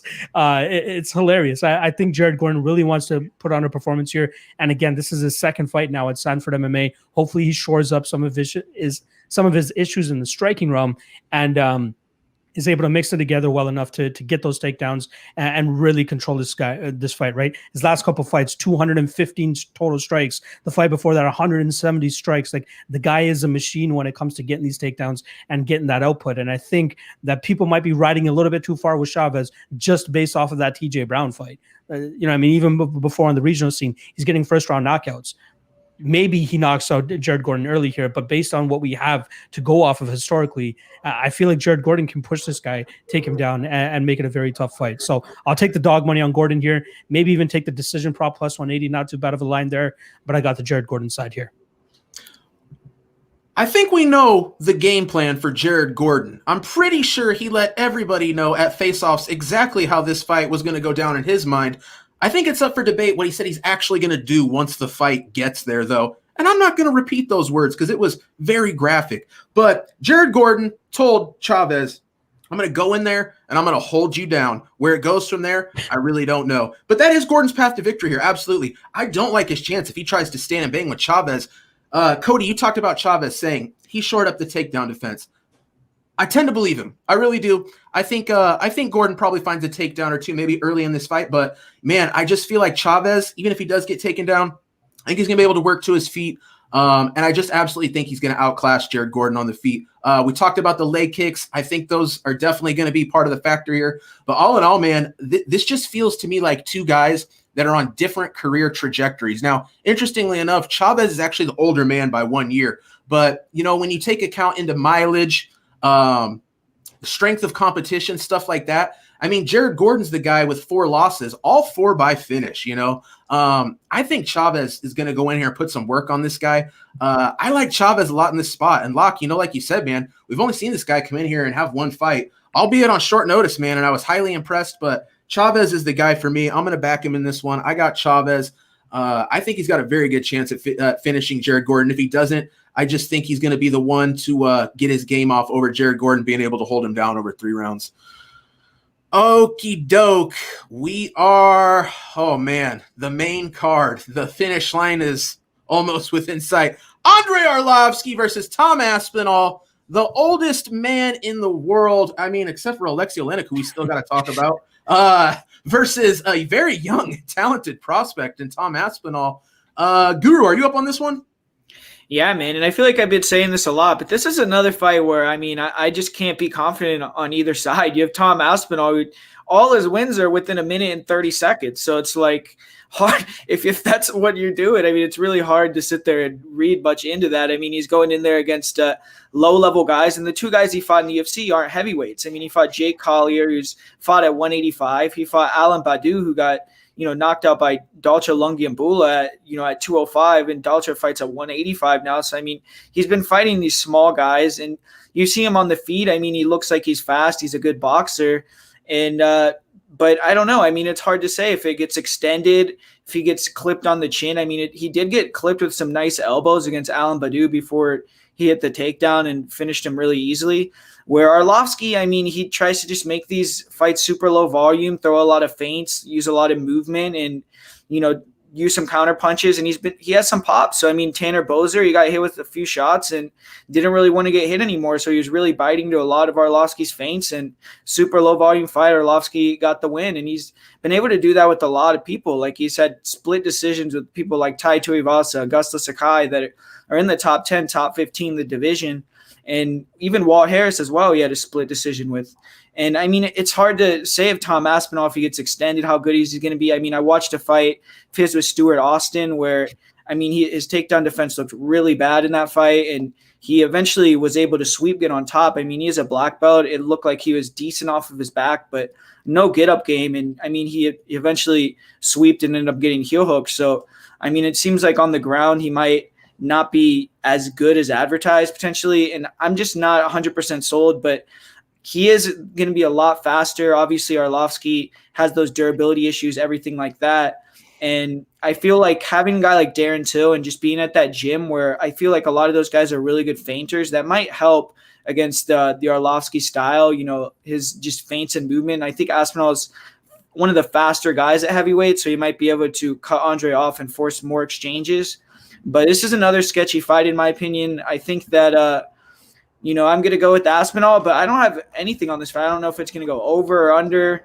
I mean, I could see Arlovski winning. I really don't have a good read on this one. So I want to hear what you guys have to say, but I'm going to pick Aspinall as the pick. Feels like that classic Arlovski trap spot, don't it? Lock, who you got? Yeah, Gru banged on it, man. Like it's there's so many question marks around Aspinall that how can you justify that minus 240 line, right? Like if you're betting Aspinall in this spot, more than likely you're thinking that he's gonna get it done in the first round. So just bet him round one. I think that line is currently plus 225 if you're taking Aspinall, because everything else is left up to potential. Everything else is a hypothetical. You know what I mean? Like, it's just so obvious, like guys like Rodolfo Vieira who came in and we saw never going past that first round, how he looks in the second round. Louis Kosi, another guy, all first round finishes on his regional record, comes to the UFC and blows his wad. What if Tom Aspinall goes in there, blows his wad, and is just a punching bag for rounds 2 and 3? And, when we see Arlovski at his best as of late, it's a fight like Ben Rothwell where he's able to get his combinations off, land 175 strikes. But can we really bang on him for that or bank on him to do that? In his last 2 fights, he's only put up like 45 and 50 strikes. So it's like low volume on his side as well, too. You don't have a guy here that will push somebody and truly test their cardio in Andrei Arlovski. But it all comes down to what we see from Aspinall. If this fight hits round 2, now he could go out there, maybe he does have a good gas tank and he's able to outstrike Arlovski for 15 minutes. Again, Arlovski's super low output at times, so he could get outstruck in that aspect. But if he goes out there and tries to get that first round knockout and he's not able to, at 6'5", the guy's a big dude. How much confidence do we truly have that he can go 15 minutes? We haven't seen it. The only times he's reached the second round, he's lost both of them, albeit one of them by DQ. I think he landed some illegal elbows or something like that. But in that second round against Stuart Austin, man, he doesn't look the greatest off of his back. I know that fight was like 5 or 6 years ago, but that's all we have to work with. Kind of like Danny Chavez, not as much tape and super low level of opponents that they're going up against. So now this is him going up against a UFC legend, a guy who has seen all the young and up and comers, seen all the vets. Andrei Arlovski's been around for so long. So I feel like the value is on the Arlovski side here at plus 220, which is crazy, right? But the thing all comes down to is Aspinall's gas tank. And I until I see that question answered, I'm not going to take him against a guy like Arlovski, who in the past obviously had a ton of chin issues. 10 years ago, people were telling him to retire, get knocked out fight after fight after fight. But in the last 4 years, he's only getting knocked out by Jairzinho Rosenstrike and Francis Ngannou. So maybe his durability is starting to, get a little bit better. Who knows what kind of protein shakes this guy's drinking, but his chin is definitely taking a little bit more shots, right? Tied to Ivasa, that's a fight everybody expected him to go out there and get knocked out by this guy, and he wins that fight. You know what I mean? I believe he won that fight, but regardless, he goes out there and he puts on these performances that he's able to go 15 minutes. A lot of his overs are hitting at this point in time now too. So maybe the spot is take the over 1.5, minus 160-ish. Not too bad, especially if Aspinall does have the cardio to go 15 minutes. Maybe he just outpoints him at that point in time. So I don't see Aspinall getting him down to the point where he submits him. I don't see Aspinall based on what we have historically, outstriking this guy over 15 minutes. For me, it's round 1 Aspinall plus 225. That's the spot you hit if you're backing Aspinall. And then if you're backing Arlovski, he's not really putting the most behind his shots nowadays, but it could possibly come to, again, the cardio of Aspinall. How does he look in round 2 and round 3? And does Arlovski just need to put together a 5 or 6 punch combination to get this guy out of there? We don't know. I'm not paying minus 240 on a prospect like Aspinall until we figure out what's good with this guy. So I'm gonna be the contrarian here. You guys know me. I'm steady on the contrarian side. I'm going with Arlovski, and I'll take him to win by decision. But plus 220 is it's screaming my name a little bit. No official play from me yet on him, but we'll see where this line goes over the next couple hours. I'm expecting some more Aspinall steam to come in, but given what I have historically and the facts we have in front of me, I got to go with Arlovski here. I think he survives that first round and takes home a decision victory. I get it. Cody, who you got? I will give Andrei Arlovski this. He does have my vote fully 100% for the world's most interesting man. The guy's one of 2 guys on the active roster with a pro debut dating back to 1997. He's a 33-time UFC veteran. He's a former UFC heavyweight champion. He's fought for the UFC. He's fought for Strikeforce. He's fought for Elite XC. He's fought for World Series of Fighting. He's fought for ONE FC over in Asia. He's fought for the who's who's. He's fought everybody in the sport. He's got the biggest bonehead decision of all times, kicking Fedor's ass and deciding to throw a flying knee. Like, why would you throw the flying knee, man? God damn. He's had a legendary career. Now at 42 years old, dude is still in phenomenal shape. Like, who has a body like that? But beyond all that, Tom Aspinall's knocking this guy out. Tom Aspinall's getting him out of there. Yeah, I think he gets him out there in the first round. It just depends on how much you believe in a prospect, right? I remember having the same conversations with Anthony Hamilton versus Francis Ngannou. And they were like, I don't know, man. If you look at this Francis guy, his takedown defense doesn't look real good. And he's got a lot of first-round knockouts. Like, he doesn't got good cardio. It's like, but there's levels to this, right? And even though Arlovski's a 33-time UFC veteran, taking on a guy that shows UFC wins over Jake Collier, like come on, Jake Collier. And then same thing with his last fight against Alan Bodo. Both of them former middleweights. It's like it's a joke. So in that regard, I understand why we're talking about Arlovski. But as far as what we've seen, man, there's a lot to like out of Aspinall. Former heavyweight pro boxer. He's a former sparring partner with Tyson Fury. He's a current training partner with Darren Till. He's got good footwork. He's extremely mobile. He hits very, very hard. He's one of these guys, big guys, 6'5". Like, he's a lot bigger than Tanner Boser, both in thickness and height and reach. He's got much better footwork. I don't think that when you look at Arlovski, it's like this is how he defeats guys. Low output, 40, 50 significant strikes aside. The other opponent's slow. They're both hesitant. They both look to counterpunch. He wins a close decision. He's not knocking you out, other than the Travis Brown fight once upon a time, which was nuts. He's not submitting you, other than the Tim Sylvia fight once upon a time, which was nuts at the time. He outpoints you and he decisions you. With Aspinall, like, yeah, could he theoretically just get tired, topple over, drop the bottom 2 rounds like Arlovski's been known to do to guys? Potentially. But I think Aspinall is going to line this guy up, hit this guy, knock him out. He's got fast hands. He's got big power. Arlovski does have 11 knockout losses on his record. And yeah, we can talk about, well, geez, it was Rosenstruck.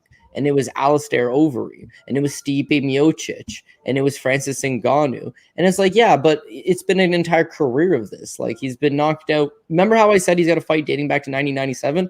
Yeah, that's when he fought Datsik in 97 and got knocked out. Like, he's got knockout losses dating back to 1997, and the guy still hangs around. But they give him guys that are unproven, that generally turn. Felipe Lins, he's a bust, right? He's never going to be a top 10 guy.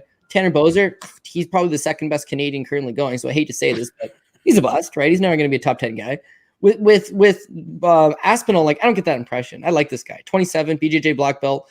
Last thing I want to mention is, like Locke said, the Stewart Austin fight, he didn't look good. Second round, got taken down, look a little hapless off his back. He's like 21 years old at the time. He was just a kid. Now he's 27. That 5 or 6 years range that makes a big difference. I think his confidence there, he's coming into his own. I hope he goes out there and takes out Arlovski, because third round Arlovski is like a mystical creature. It's like he's still going. Like, what? And if it's 1-1 in the third round, dude always greases it out. I can't believe it. It's a crazy world. I'm hoping it's not getting out of the first round. And if you know anything about Andrei Arlovski, he's not going to be the one finishing this in the first round. It should be him getting finished in the first round, if anything. So yeah, sign me up for Tom Aspinall knockout. If you want to chase it and go first round knockout, that's up to you. But I think I'd just be comfortable with just the inside the distance knockout play for Big Tom. Absolutely, and I'm totally with you, Cody. It's Aspinall ITD for me. I understand Arlovski. Man, that dude's found the we see in combat sports, once the chin goes. It doesn't come back. Well, Arlovski at some point kind of brought it back, like you said, Locke. I mean, Jairzinho and Ngannou, the only guys that have knocked him out, as of late, and man, those guys can crack. You know what I'm saying? So even with the best chin, if those dudes land, it's over, right? But you know what? I think Aspinall is in line with that level of power. I really do. This guy, as far as a heavyweight, I think he's got lightning hands. Honestly, I love the hands in general. Cody, you talked about the heavyweight boxing experience. And when I say heavyweight, I mean heavyweight. Did you guys see this dude at weigh-ins? Man, he was big.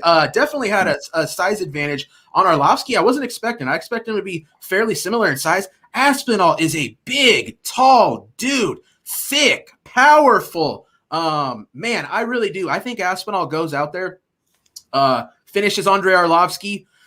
Where does Andrei Arlovski go from here? I don't know, man. And like I said, this does have that classic Arlovski trap spot, but I don't feel it, man. Aspinall to me is levels beyond a Boser. Boser goes into that fight off of a hyped up knockout. Boser's not a knockout guy. Aspinall is a knockout guy. I think he goes in here. I think he knocks off the big time veteran Arlovski. And we talked about how old Arlovski is, but man, we're talking, this isn't just like a decade. We're talking nearly a decade and a half age. It's an advantage, right? Now Arlovski's damn near 60 pro fights. Who hasn't he fought? The list is short, but man, I think this to me, total changing of the guard type spot. Arlovski so far past his best days, albeit he's had success recently, but Aspinall, man, I like him as a prospect. I think he takes Arlovski out here. Okay, we are up to Nassourdine Imavov going up against Phil Hawes and Locke. I think you're up on this one. Yeah, I think everybody's heard the breakdown for this fight over and over again, right? They're scheduled to fight, I believe, earlier in January, but it's pretty easy to break down, right? You got Phil Hawes, round 1, knockout, or Nassourdine Imavov survives that first round and takes the second and third round, possibly finishes him in one of those 2 rounds as well, too, right? So for me, it's more so, okay, Imavov is a little bit hittable, has a little bit of that tall man defense, but hasn't been knocked out. Has he fought a heavy power puncher like Phil Hawes before? That's the question. And going over his record, doesn't seem like it. Phil Hawes can definitely dust this guy in the first round. Does he implement his wrestling advantage that he should have here? Maybe, but is he willing to exert his cardio and possibly not finish this guy early, not get that ground and pound finish, and then compromise himself for rounds 2 and 3? I don't know. I don't know how you can truly say that this guy's going to go out there and improve his cardio. Personally, the only one that comes to mind as of late that's improved his cardio after a terrible performance was Mr. Darren Stewart. You know what I mean? It has a terrible performance against Julian Marquez, gets choked out late in that fight, shows horrible cardio, but then comes back in his subsequent fights and has solid showcases of going 15 minutes. Whereas Phil Hawes, that guy's not going to be making the changes that are required to go out there and go 15 minutes with anybody. So yeah, this is Phil Hawes round 1 plus 250, or Nassourdine Imavov. You can take the round 2. I think it's like plus 600. Round 3 is like plus 1,000 or something like that. I think this fight finishes inside the distance, regardless of who wins. And if I'm not mistaken, the fight doesn't go to decision is currently minus 265, which again, a little bit chalky, but this is almost like that Fluffy Hernandez and that Vieira fight where you're thinking one guy's going to get that first round knockout or blow his wad doing so and then get finished afterwards. So, for some reason, I feel like Imavov falls into the category of guys that Hawes is going to be able to nuke in that first round. The guy's so explosive. He covers range very well. His overhand is just super quick and super fast and very powerful too. Does he take the Bestayev approach where he just like calf kicks him a bunch of times at the beginning, gets Bestayev thinking about that first, and then brings that nuke of a hand over? I don't think so. I think he's going to be looking to just pick this guy apart and then line that big bomb early in this first round. So I'll go with Hawes here, but not much confidence. Fight doesn't go to decision is the spot that I'll be looking to parlay here in my Hail Mary and lottery parlays, as I believe that's probably the spot that will hit almost guaranteed in this fight. But I don't mind people taking shots on Imavov in round 2 and round 3, because that will definitely garner some good winnings in that aspect too. But for some reason, I'm having this gut feeling. I'm going with Hawes. I'm going round 1, and I think he knocks him out. Absolutely. Cody, who you taking? Yeah, I'm going to take an extra set of pants and some deodorant and then take Imavov. And he's got to get out of the first round. That's the main thing against Phil Hawes. I would call Phil Hawes a middleweight version of Melvin Gillard. Only Melvin Gillard's a middleweight now, too. What a sad story that is. But they're both the same in that they are super explosive, super fast, huge power, and first-round fighters. That's it. If he puts hands on anybody, he's got a good chance of knocking them out. He's also got that wrestling in his back pocket. I mean, guy went to Iowa. He wrestled alongside Colby Covington. He wrestled alongside John Jones. He's had experience now. He's fought for World Series of Fighting against the $1 Million Man, Lewis Taylor. He fought on The Ultimate Fighter against the eventual champion, Andrew Sanchez. These are at least experience that builds him up. But his 5-fight winning streak currently is 5 first-round finishes. His losses are all as soon as he gets out of that first round. We've seen in the Julian Marquez fight, he starts off good in the first, he gets knocked down in the second. Lewis Taylor fight, he starts off good in the first, gets submitted in the second. The Andrew Sanchez fight, I didn't think he looked good at any point in that fight, but it was up a weight class at 205 against the eventual champion, so it is what it is. But it was a good illustration that, like, Andrew Sanchez is a 3-time D1 All-American, right? Or sorry, he's a 2-time national champion as well. Not D1, but the guy's got phenomenal wrestling. He's wrestled at a really high level. When flip side to that, we love the wrestling out of Phil Hawes. John Jones's cage side saying how good this guy is. He's got a good acumen, and yet it didn't look good. So I'm just saying that the book's already written on him. If you get out of the first round, he's just going to fall apart. Him beating Jacob Malkoun, that doesn't do anything for me. Like, so what? He knocked out Robert Whitaker's BJJ coach, who had no business being in the ring in the first place. He's going to get the hop on guys like that. With Nassourdine Imavov, he's one of these young guys, good striker, of a striking-based gym, never been knocked out. He's taken some big shots. We've all seen him get hit. And I know a lot of people are running that narrative. He's hittable. We've seen him get hit. If Hawes hits him, it's done. Yeah, well, again, we have seen him get hit, but we haven't seen him overly rocked. Like, the kid does have a good chin. He takes a punch pretty good. He has been submitted once in his career, again, years ago, and it was a 3rd-round submission. And since then, I just think he's made a lot of progressions. When we saw him with Aries FC, that's the second-to-last fight, a couple years ago now, he fights Jonathan Meunier. He looks awesome. I mean, Meunier's a UFC vet. The guy fought Colby Covington himself once upon a time. And you see, like, oh, okay, I like what I see out of this young kid, Imavov. And then there's a long layoff. There's a gap. And then he makes his UFC debut against Jordan Williams.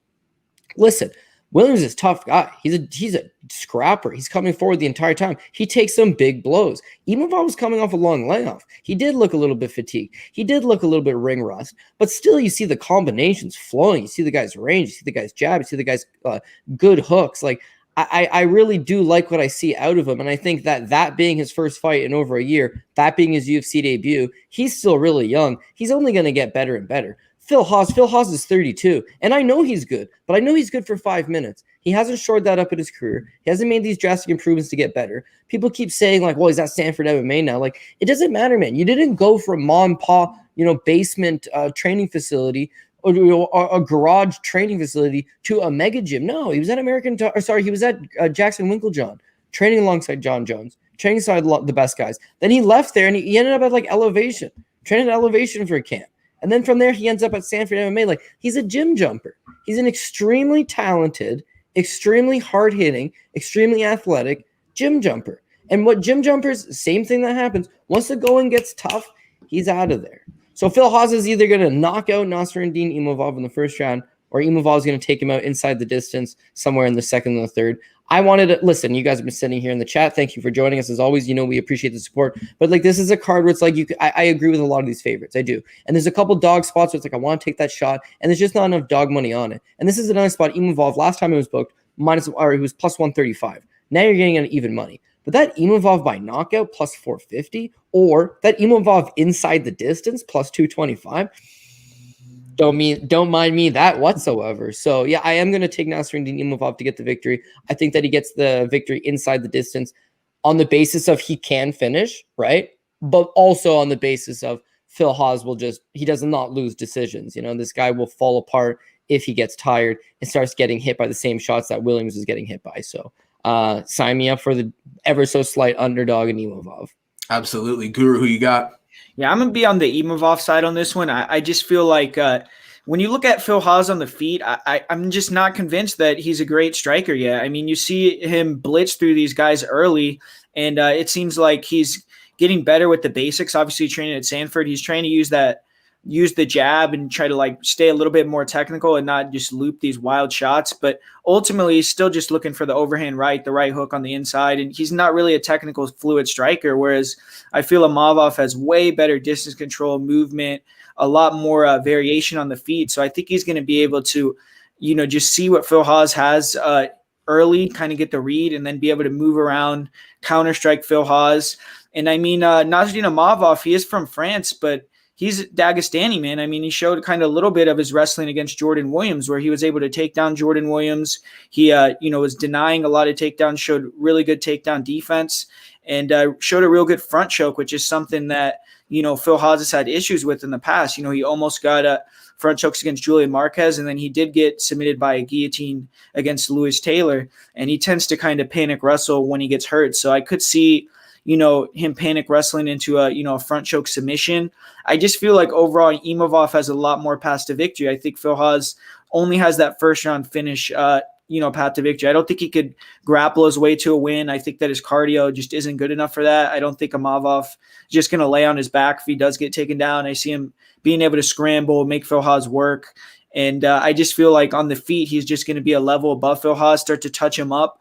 And, the thing Cody was saying, which I agree with, is Jordan Williams, he might not be super technical, but he's a super tough guy, whereas I don't feel like Phil Hawes is going to be able to take that same punishment and keep coming forward and have the mentality to just keep trying to get the win. So I think Imavov, is going to get the finish in this one.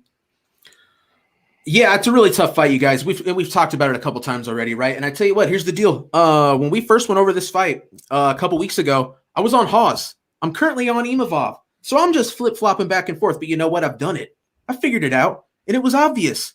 We got one simple play here, boys. We sit back. You watch the first round play out. Hawes either lands that big KO shot, the fight's over. If you had a bet on Hawes, great. Hoorah, right? It's a winner. Here's the play, boys. You let the first round play out. Hawes is looking good. He probably lands some good shots. Imavov, not good striking defense. He's going to eat some bombs. But has he been knocked out? No. Has he gone up against a guy who can crack like Phil Hawes? No. So it's very risky, right? But for me, man, it's all one look. You bet Imavov live after round one. Hawes has legit one path to victory here. Now, don't get me wrong. Maybe it blows up in his face. Maybe Hawes has just enough to hang on to win in that first half of the second. But if he don't, baby, it's all Imavov all day, that latter half of this fight. And if Phil Hawes doesn't knock him out in the first round, Imavov finishes him in the second or third. That's how I'm looking at it. Live bet Imavov after round one, regardless of what line you're getting, baby. That's the one. So we are up to Aleksei Oleinik going up against Chris Daukaus. And Cody, I think you're up on this one. Yeah, so we were talking about all the interesting facts about Andrei Arlovski, and it's like the one guy that predates this dude is Aleksei Oleinik. Do me a favor in the comment section. If you're sitting on your computer, you can fact check this really quick, but name me another pro fighter currently fighting, let's say he's had a fight in the last 2 years because of COVID, that has a debut dating back to 1996, which is the year that Aleksei Oleinik, because all the guys that you can think of is like, they're long retired. There's nobody that's still doing it. He was 19 years old when he made his debut. He's 43.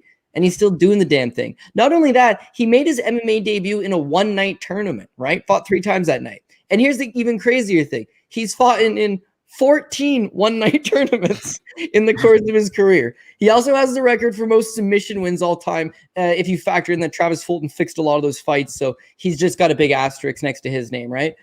This guy is just incredible that he's still going. But similar to Andrei Arlovski, we marvel at just the longevity of the guys and the accomplishments, and dude neck cranked Mirko Cro Cop, and dudes like the Ezekiel choke master of the world. Like, it's Jeff Monson's north-south choke to him. Like, he's just a guy that there's no comparison to who's the best Ezekiel choke in the game, who's the best Scarpo. He holds all these records. He is the man for that. But they've matched him up extremely poorly, and he's taking on a young, mobile, hard-hitting heavyweight. And where with Tom Aspinall, there's a little more worry that, okay, well, Arlovski's been beating opponents like this, and we know he's got good gas tank, and we know the judges usually give him a favorable rub because he's such a big fan favorite that if he keeps his fight close, he could get the nod on the judges' scorecard. And, Aspinall, We know that he struggles beyond the first round from what we've seen. He hasn't fought more than a minute and a half in his pro MMA career. You're writing a bunch of question marks. Daukaus doesn't have those, man. Like, he's got a legitimate BJJ black belt, Martinez BJJ fighter. His brother, same thing. I mean, they're a good brother duo. They're pushing each other. They're getting a lot better. And you see the improvements this guy makes from, lackluster performances on the regional scene to just, oh, he's getting in better shape physically. Oh, he's actually looking in shape. He drops 20 pounds. He's a lot faster. He's hard hitting. I will admit, it's easy to get behind a guy, and we did the same thing with Tanner Boser. It's easy to get behind a guy when it's like, oh man, he's coming off these knockouts. It's like, man, he knocked out Nascimento and Parker Porter. They're low level. He's now taking on Aleksei Oleinik, who's fought in all of the best guys in the division multiple times. I mean, even in recent fights, he's still fighting Curtis Blaydes and Alistair Overeem. Like why the UFC does him dirty like that, I don't know. So it's hard to write off a guy like that completely, but he's so slow. He's so hittable. He can't take the shot anymore. His wrestling is just really based on strength. His cardio is not beyond one round anymore. And all of his jiu-jitsu moves are old-timey jiu-jitsu moves. They're going to work on lumbering guys that haven't trained in a while, but against a young guy who's already a black belt himself, I don't think that Daukaus is going to be caught from anything he doesn't see coming. So he keeps his fight standing. He chips away at him. He knocks him out. He probably gets it done in the first round. I see that the second round Daukaus knockout prop is plus 500. That seemed intriguing to me a little bit as well, because we've seen with Aleksei Oleinik, I mean, he did the same thing in his last fight against Derrick Lewis, is that he'll give it all in that first round and maybe survives the first round. But in the second, there's nothing left. Robin Black used to use the term all the time I talked to him. He'd be like, you burn all your energy for the swim there. You leave none for the swim back. And that's a cool term that always stuck with me, like that analogy, that you're either going to make it to your destination. You're going a full bore. You're either going to make it to your destination or you're dead, because you're not going to be able to come back. Darrick Minner fights the same way. We'll get to him. Phil Hawes, apparently he shored up his cardio, but so far what we've seen, he fights the same way. And you've got the same thing here. Aleksei Oleinik's got one hard round in him. Whereas Andrei Arlovski's got three, not hard rounds. He's got three light, moderate pace rounds in him. But he can go a few. Aleksei can't go a few. So I think Daukaus is going to catch this guy probably in the first. But like I said, I could see it happening early in the second as well. And as much as I am a big fan of the boa constructor and everything he's done, the UFC could have made the fight Aleksei Oleinik versus Andrei Arlovski. that would have been cool, right? And how cool would have been Tom Aspinall versus Chris Daukaus? That would have been cool too. No. There's a clear narrative. They need to build up stars. They need these young guys moving up the division, making a name for themselves. And the easiest way to do that is to give them a main card slot against an aged veteran who already has status. So that it seems like that's what the UFC is doing here. I agree with it. I think Daukaus, and I think Daukaus is probably one of your favorite plays on the card. Love it. Guru, who you got? Yeah, I'm actually going to go the other way, and I'm going to go with Aleksei on this one. And I mean, it's kind of similar to the Andrei Arlovski, Tom Aspinall to me. I mean, Chris Daukaus, you could say, I mean, he is a black belt. He is a little bit older. He's had a lot more, fights. But, I mean, the guy usually finishes all his fights in the first round. He has a couple wins after the first round. But you've seen all the guys that he fought before the UFC that he beat were all real bad low-level fighters. He didn't fight anybody. And then he fought Sean Teed, he fought Zhu Yan. Both those guys are kind of, not UFC level, but kind of close. Like Sean Teed fought in the Contender Series. I think Zhu Yan had a couple fights in the UFC, never won a fight. And he lost both those fights. He got finished. And I mean, if you watch that fight with Sean Teed, when he gets taken down, he doesn't look very good off of his back whatsoever. I mean, he's just getting absolutely dominated, and he eventually gets submitted with an Americana. And, I mean, in terms of the thing with Aleksei Oleinik, I mean, Oleinik, he's only been finished 7 times in 75 fights. So he's still a durable guy. And the guys that he's getting finished by are like Derrick Lewis. He has the most knockouts in the history of the UFC heavyweight division. I mean, Alistair Overeem.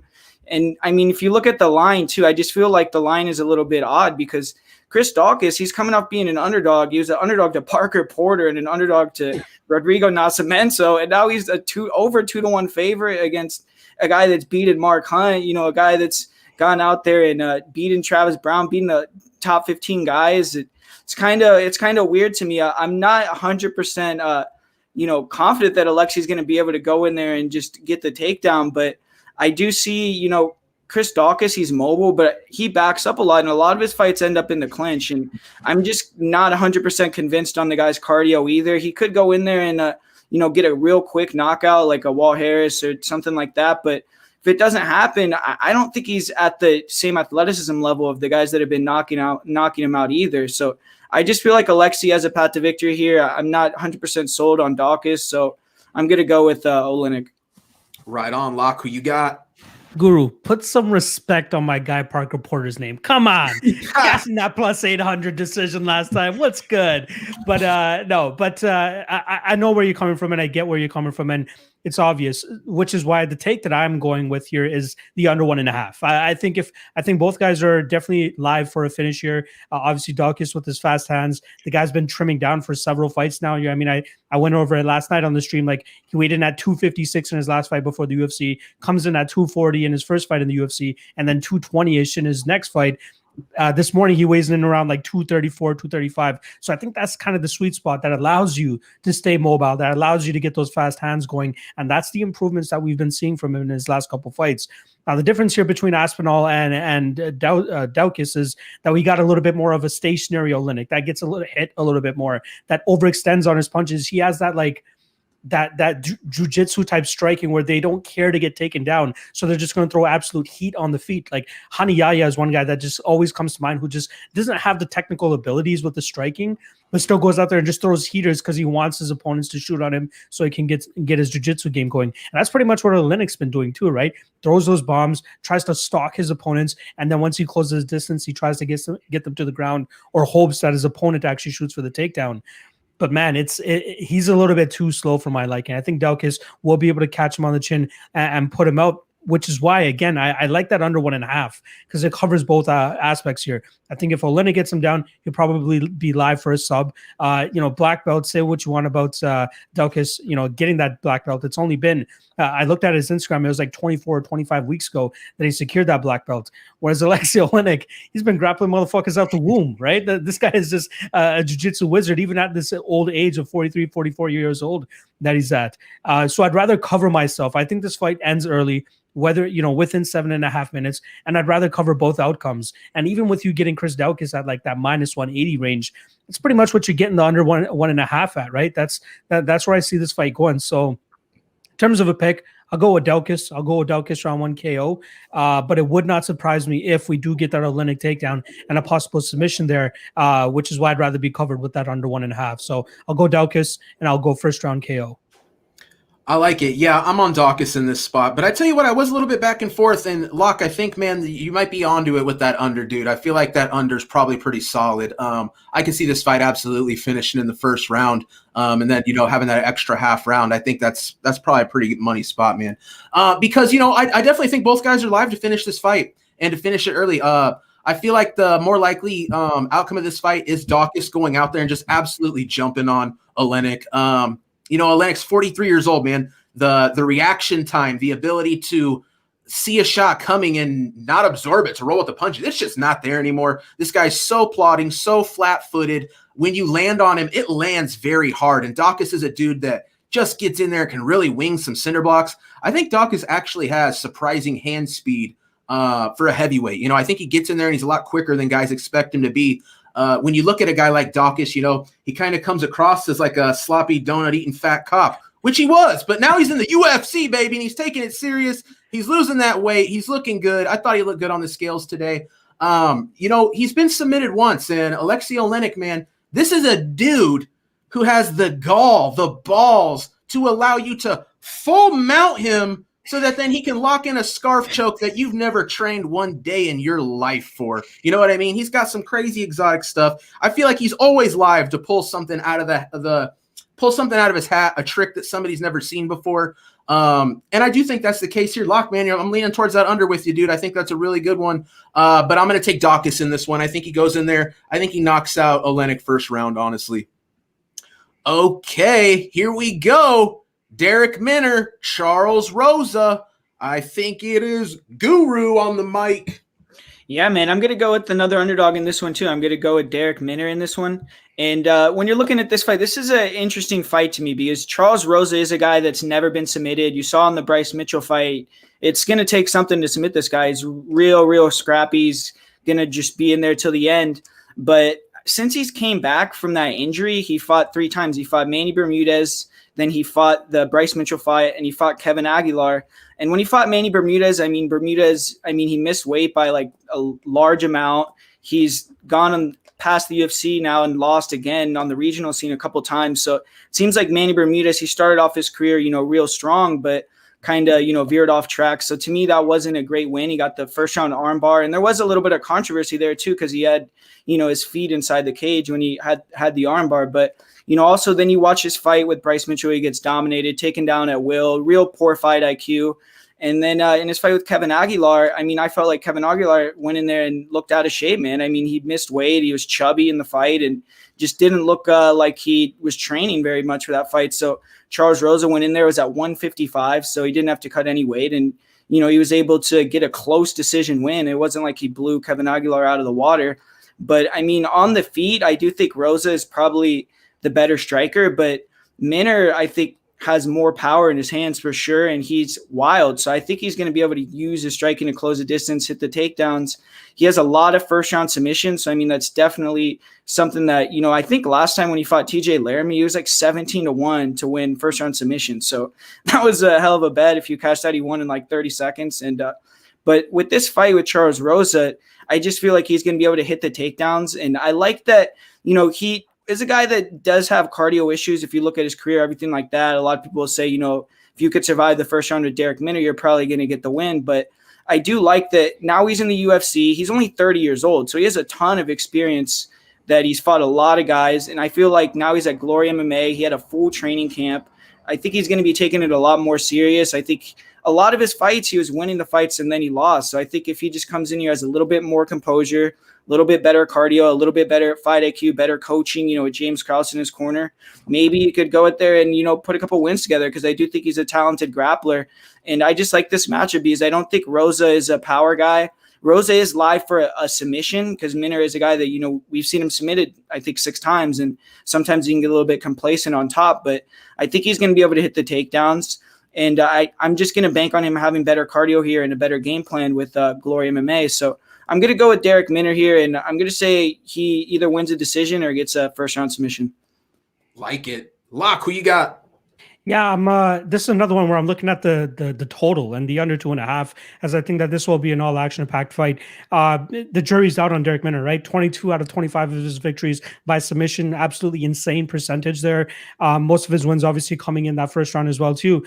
I think the only couple fights that he's won by decision was against a guy who ended his career 11-6 and another guy who ended his career 4-3. Like, that just tells you the kind of level of competition. But that was a while ago as well too. You got to give some benefit of the doubt to Minner here. Like Guru said, the guy's only 30 years old still, right? He still has time to make improvements. Obviously made that jump over to Glory MMA as well too. But I don't know. I see this as a guy that will go in there and kind of just stick with what brought him to the show, and that's that first round berserker, looking for that grappling, looking for that submission, trying to take you out. Obviously it pulls off that great 40-second submission victory over TJ Laramie last time around. But with Charles Rosa, again, black belt in jiu-jitsu, managed to survive 15 full minutes of Bryce Mitchell absolutely grapple fucking him, putting him in like how many different twister attempts. That's got to be a record easily in one fight. But when he's on the feet, obviously, I think he'll be the crisper striker here too. If you remember the Shane Burgos fight, he's doing some good work in those first 2 rounds. And then in that third round gets caught and get knocked out. But I was kind of surprised that he was as competitive as he was against Shane Burgos in that striking realm. Obviously, in the orthodox style, we see him a little bit more in that kickboxing style, right? When he switches to southpaw, it goes almost like Wonder Boy style, where he has that karate stance, wide base, kind of like hopping on his tippy toes. And you even hear his corner in his last fight yelling that out. Like hit him with that Wonder Boy, and he's always doing that from the southpaw position, coming straight down the middle with that left hand, or kicks a lot too from that southpaw position. So I like that out of him. I think he'll have the slight striking advantage here over Darrick Minner, who has some solid power of his own in his hands. But I think this comes down to ultimately this fight being in the grappling realm. I think both guys, mainly Darrick Minner probably just trying to get that choke, trying to grab an arm, trying to grab a leg, whatever it may be. And we see Rosa survive that first round. And then that drop off is just clear as day with Darrick Minner. Unless he makes some serious changes here, I see this fight as a quintessential Derrick Minner fight, where if he doesn't get that first round sub, that second round, it's going to get a little bit hazy for him. We know Charles Rosa can go 3 rounds. We know he has a decent gas tank, and he has great jiu-jitsu himself too. So I wouldn't be surprised to see this fight in the second round. Charles Rosa kind of going for the grappling himself, maybe a club and sub, maybe just finds a submission himself. But I do like the Charles Rosa side here, lying a little bit too wide. So I don't mind anybody taking that dog shot here on Derrick Minner, because I think there's some value there. Even if you want to chase that submission prop or even that inside the distance prop for Derrick Minner might be a good idea. But the under 2.5, that's where I got my money. I personally have a bet on it, minus 160. I thought that was a great line. I think combined, these guys are like 45 out of 53 fights. The under 2.5 is hit. That's a crazy percentage, 85% right there. At minus 160, the implied odds are about 60%. So you're getting some good value there if you want to talk numbers. But yeah, the under 2.5 is where my money's at. I'll go with the Charles Rosa side, but again, that total is where I cover the potential underdog pulling off the upset, just like in the Chris Daukaus and Aleksei Oleinik fight. But I'll go with the Charles Rosa side here, and I'll take him to win by second round sub. Great stuff, Locke. Cody, who you got?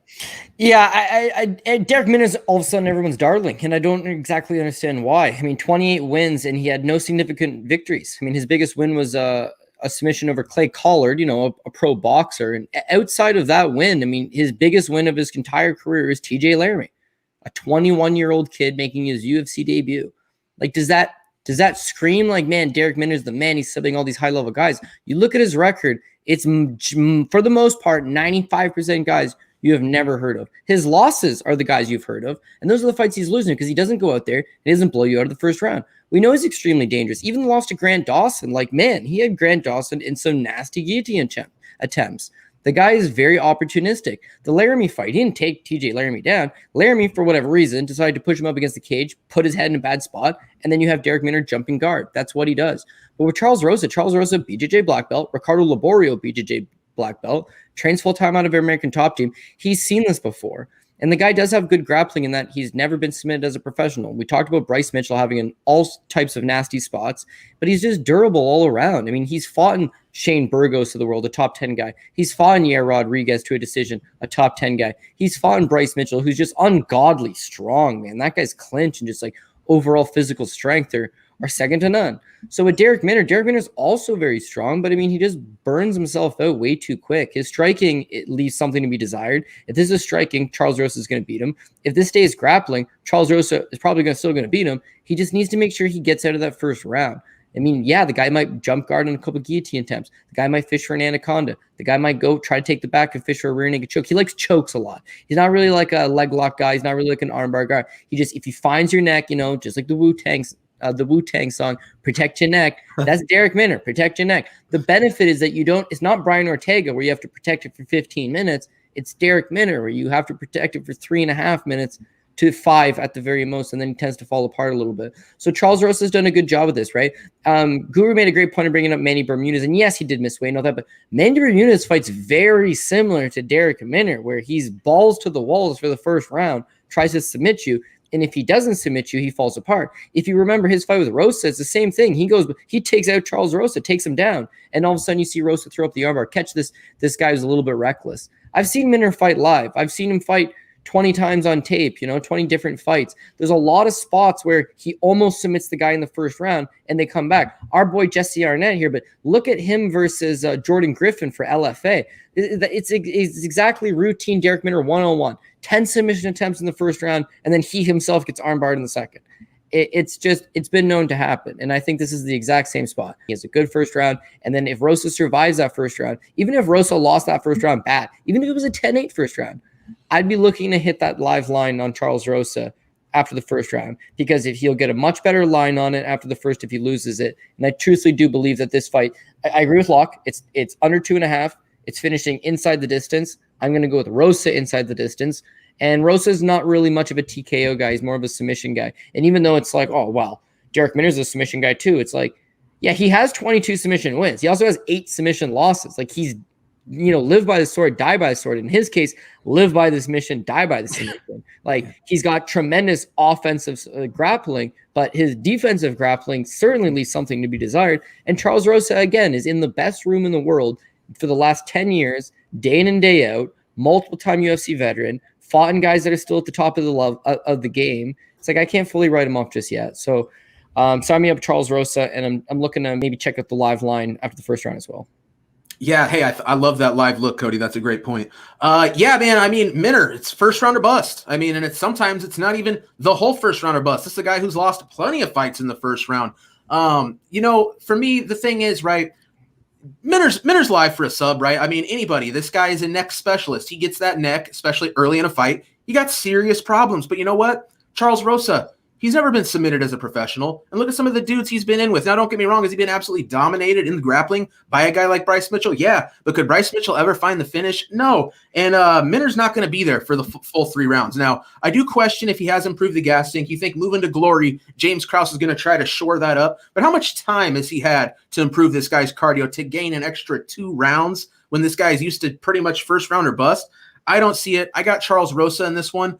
But Locke, I think you might have the angle, man. I think you might be able to cover both bases with that under 2.5. If Minner pulls it off, congrats, you win. If Rosa pulls it off, it probably is going to happen before we hit that halfway mark of the 3rd round. I think that's a pretty good look, Locke, but Charles Rosa's the guy for me. All right, co-main event time. Where they're cooking up these co-main events lately, I'll never know. Ketlen Vieira versus Yana Kunitskaya. Locke, can you get us going? Yeah, this one, you really got to look at the weigh-in for this one, right? She misses by 2 pounds. Now, this is the difference between the Jared Gordon miss. This is the difference between the Draco Rodriguez miss, where you got somebody that's just 2 pounds over, barely 2 pounds over. So you can tell even when she's weighing in that it definitely affected her. That's a weight cut that will have an effect in this fight, which is, you know, has me a little bit hesitant. Ketlen Vieira, just if she isn't at full capacity, I think she's going to have some troubles later in this fight, and she has shown troubles in her past fights in the 3rd round. The one that comes to mind for Yana Kunitskaya is her kind of just getting lit up a little bit by Marion Renault in the 3rd round. But, you know, after that fight, she's been pretty good in terms of just going back to what her bread and butter is. It's, you know, clinching up her opponents, pushing them up against the cage, kind of overpowering them, and then just landing these dirty shots, you know, the knees, the dirty boxing, just doing the work, trying to accrue all that control time. And this is one of the first fights I've ever seen where in the Stoliarenko fight, where she's pinning her up against the cage, doing her work, and Stoliarenko is just trying to drop down, and you see Yana Kunitskaya just holding her up, and that's like the first time you've ever seen that, because more often than not, you see fighters that have that clinch control and that cage control, they want to eventually get their opponent to the ground, whereas Yana's like, I don't want any of this Lithuanian Ronda Rousey type of shit that you're going to be throwing up an armbar at me. That's not going to happen. That's what Yana Kunitskaya was staying away from, and she was successful in doing so. She did find herself in the guard of Yulia sometimes, and she did made a good account of herself in terms of just staying in that guard, landing some good damage, staying away from the submissions. There were a couple close ones, but she still got out, and then got this fight back to the feet and back to that clinch. That cage fucking is pretty much 101 Yana Kunitskaya. Is she going to be successful in doing that against Ketlen Vieira? I don't think so, especially in those first 2 rounds. Now, that's the type of fight that's going to wear down a fighter that has the possible cardio issues that Vieira is going to showcase after a bad weight cut like this, right? If this fight's mainly just the muscling each other, pushing each other up against the cage, digging underhooks, that's going to wear her out. And that gives me a little bit of concern if you're a Vieira backer, especially at that chalk line that she's at, like the -250, -260 line. So if you're the type to hedging on Yana Kunitskaya at +220, you could do a lot better than that, right? You're getting a pretty good line on an underdog who seemed to be in much better shape at the weigh-ins. But let's take that aside. In terms of the striking and the fighting capabilities of both women, I give the slight advantage here to Ketlen Vieira on the feet. I think she's the better striker. Her output leaves a little bit to be desired, so that's a little bit of a concern. But she's the much heavier striker. I don't want to look too far into the Andrei Aldana knockout. That's her coming off of nearly a 2-year layoff, being a little bit too confident, you know, being the undefeated dog in the 135-pound division, coming in as a heavy favorite in that fight as well, too. You know, her Ashley Evans Smith fight, she comes in as a +145 dog. The Sarah McMahon fight, she comes in as a +170 dog. After she pulls off that submission, now it's -200 City. -210 against Kat Zingano, -240 against Andrei Aldana, and then -220 in her last fight against Sajara Eubanks. Again, another one, heavy chalk, where you're expecting her to go out there and do what she does, get a couple takedowns, get a couple minutes of control time from on top, land some shots from on top. But man, that weight miss and the way she looked on the scales just gives me too much pause here. And already with her at -270, I'm kind of laying back. Like I have a little bit on her in a parlay. I might look to potentially hedge out a little bit on the Kunitskaya part. That win just left a little bit of a bad taste in my mouth. And considering how close she fights to her opponent's level, Kunitskaya could maybe squeeze this one out. So yeah, I will say that the odds are a little bit too wide for this fight. This fight will play out much closer.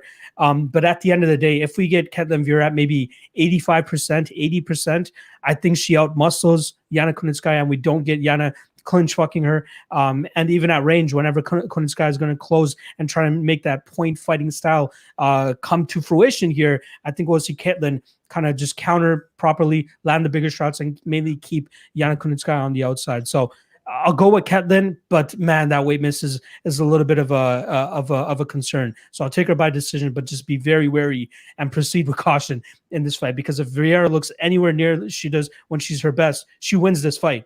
But you're adding in all these other caveats.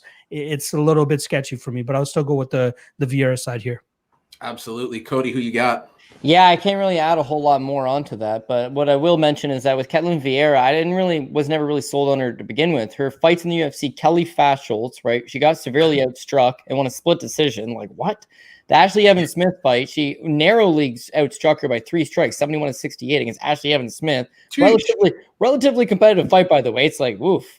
Sarah McMahon fight, she got dominated in the first round. The second round, she was losing until she ended up getting the submission, but she got outstruck by Sarah McMahon 29-17. So it's like, okay. The Kazangano fight, she big time got outstruck at the Kazangano fight, wins a split decision, but it's like you could argue she lost that fight. And then she gets knocked out in the first round by Aurine Aldana. Aldana, superior striker for sure, got the boxing, got the range, got the good jab, but like not really known for her knockouts by any stretch. And so now it's like you've got 4 lackluster wins, albeit it shows Sarah McMahon, a former title challenger, and Kat Zingano, a former title challenger. Name brand, we'll give her that. But like never like run away like, holy shit, look at this girl. She's a title challenger. Like she's got well-rounded skills. Like, she's squeaking out these wins. Gets knocked out by Aldana. And then the Eubanks fight, she actually got outstruck by Sinjara Eubanks, 69-68. The 2 takedowns were what saved her. Her cardio looked okay, but it didn't look great. What I'm saying is that like there's never been a runaway performance for her. It was like, wow, she looks tremendously good. So her being 270 over Kunitskaya, the larger fighter who also has an equal amount of experience, trains at Jackson Winklejohn, spent some time at ATT with Thiago Santos and this and that. You've seen in the Julia Storyenko fight, like Julia is way overmatched and shouldn't be there, but you see that it's a good game plan of just like zap out all of this girl's energy through the clinch and then take advantage of her. Ketlen Vieira doesn't have a very good gas tank. Ketlen Vieira missing weight by 2 pounds is a bad sign. A similar game plan would be very effective. Clinch her up against the cage, zap out her energy, and as she starts to get tired, then you can use the open space a little bit. Then you can use the open field, land a few strikes, outwork her ever so slightly, go to a close decision, squeak out a close decision. So I'm hitting a pass, but if I had to say what the value side of this fight is, I think I'd say Yana Kunitskaya by decision, which is like plus 335. It's a total, possible situation, big line, but ultimately the UFC is giving you this co-main event. I don't know why. I don't know who they're trying to promote. I don't know why. I think there's a lot of better spots on the card. Cool. We had the Macy Barber fight, Alexa Grasso last weekend, but this doesn't have to be a trend. Just put exciting fights, put the best fight. I don't know that this falls in either category, but regardless, hit me with a pass as far as actually betting my hard-earned money on it. Isn't that the truth? Guru, who you betting on? Yeah, man. I mean, in this fight, I don't think I'm going to be putting a bet down on either side, but I'm going to go with Ketlen, man. I just feel like Ketlen, they kind of broke it down, but I think Yana, her best trait is to, put you in the clinch, control you. I think Ketlen is one of the stronger girls in that division. She's a judo black belt. So I could see her, hitting some takedowns in the clinch, and Yana isn't very good off of her back. We've seen girls like Tanya Evinger just dominate Yana Kunitskaya on the ground, even though she did armbar Tanya one time. But, in this fight, I don't see her submitting a girl like Vieira. And I think on the feet, Vieira is probably a better striker as well. But, the weight cut and the miss does kind of worry me a little bit. But I just think it's a pretty bad matchup for Yana.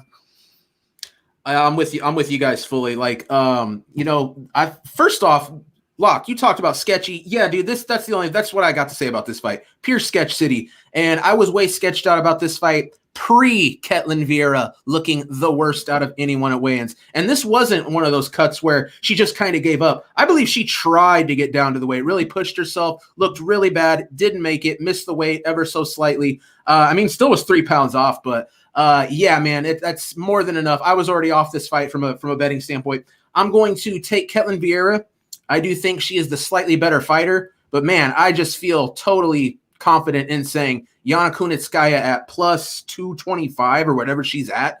I mean, that's absolutely the value side. And I wouldn't be surprised one bit if she won the fight. However, I do think Ketlen's the better fighter. I just really question, the shortcomings we've seen from Ketlen Vieira all fall in line with looking even worse with this bad weight cut. So absolute and full pass for me. I think it's a dog or pass situation. I'm going to go ahead and pass.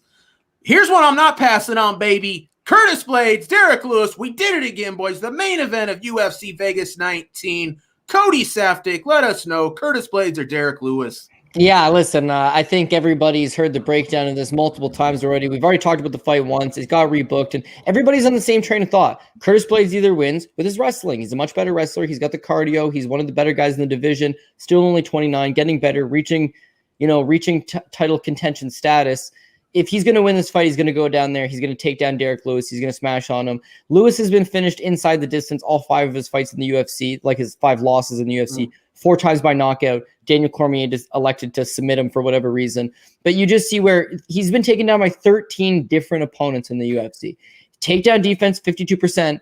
Really scratch my head about the 48% that weren't able to get him down on that attempt. Like the guy's just got very poor takedown defense. Curtis Blaydes is absolutely going to expose that, and he's the kind of guy that can expose it for 25 minutes. The flip side to that, if you're a train of Derrick Lewis thought he's gonna take this, or he's gonna not keep the fight standing necessarily, he will get taken down, but he'll get back up and he'll cause Curtis to work, and then he'll eventually land that big punch. I just don't see it happening. Derrick Lewis is not one of these standing KO guys. I know he's got the win over Volkov with the big KO, but generally speaking, he gets you to the ground, he tires you out, and he ground and pounds you. And he's got heavy ground and pound. Blaydes is going to be the one dictating where this fight takes place. As far as it goes standing, Blaydes has got advantages. He's got an 80-inch reach. He's got a very long, nasty jab, and I can see him just hitting Lewis and staying to the outside. Lewis has also got a ton of fights like the Travis Brown fight and obviously the Alexander Volkov fight where he looks awful the entire way through before landing that one shot. With Blaydes, it's like you can strike with this guy. People have struck with this guy. People can beat him straight. But like, why only do that? Why allow him his one little area of expertise, which is just nasty, tremendous power in his hands? So like, why play that game? Just get the takedown, take him down, rinse and repeat. At some point, he's going to get tired. At some point, his back's going to start getting hurt. At some point, his balls are going to start getting hot.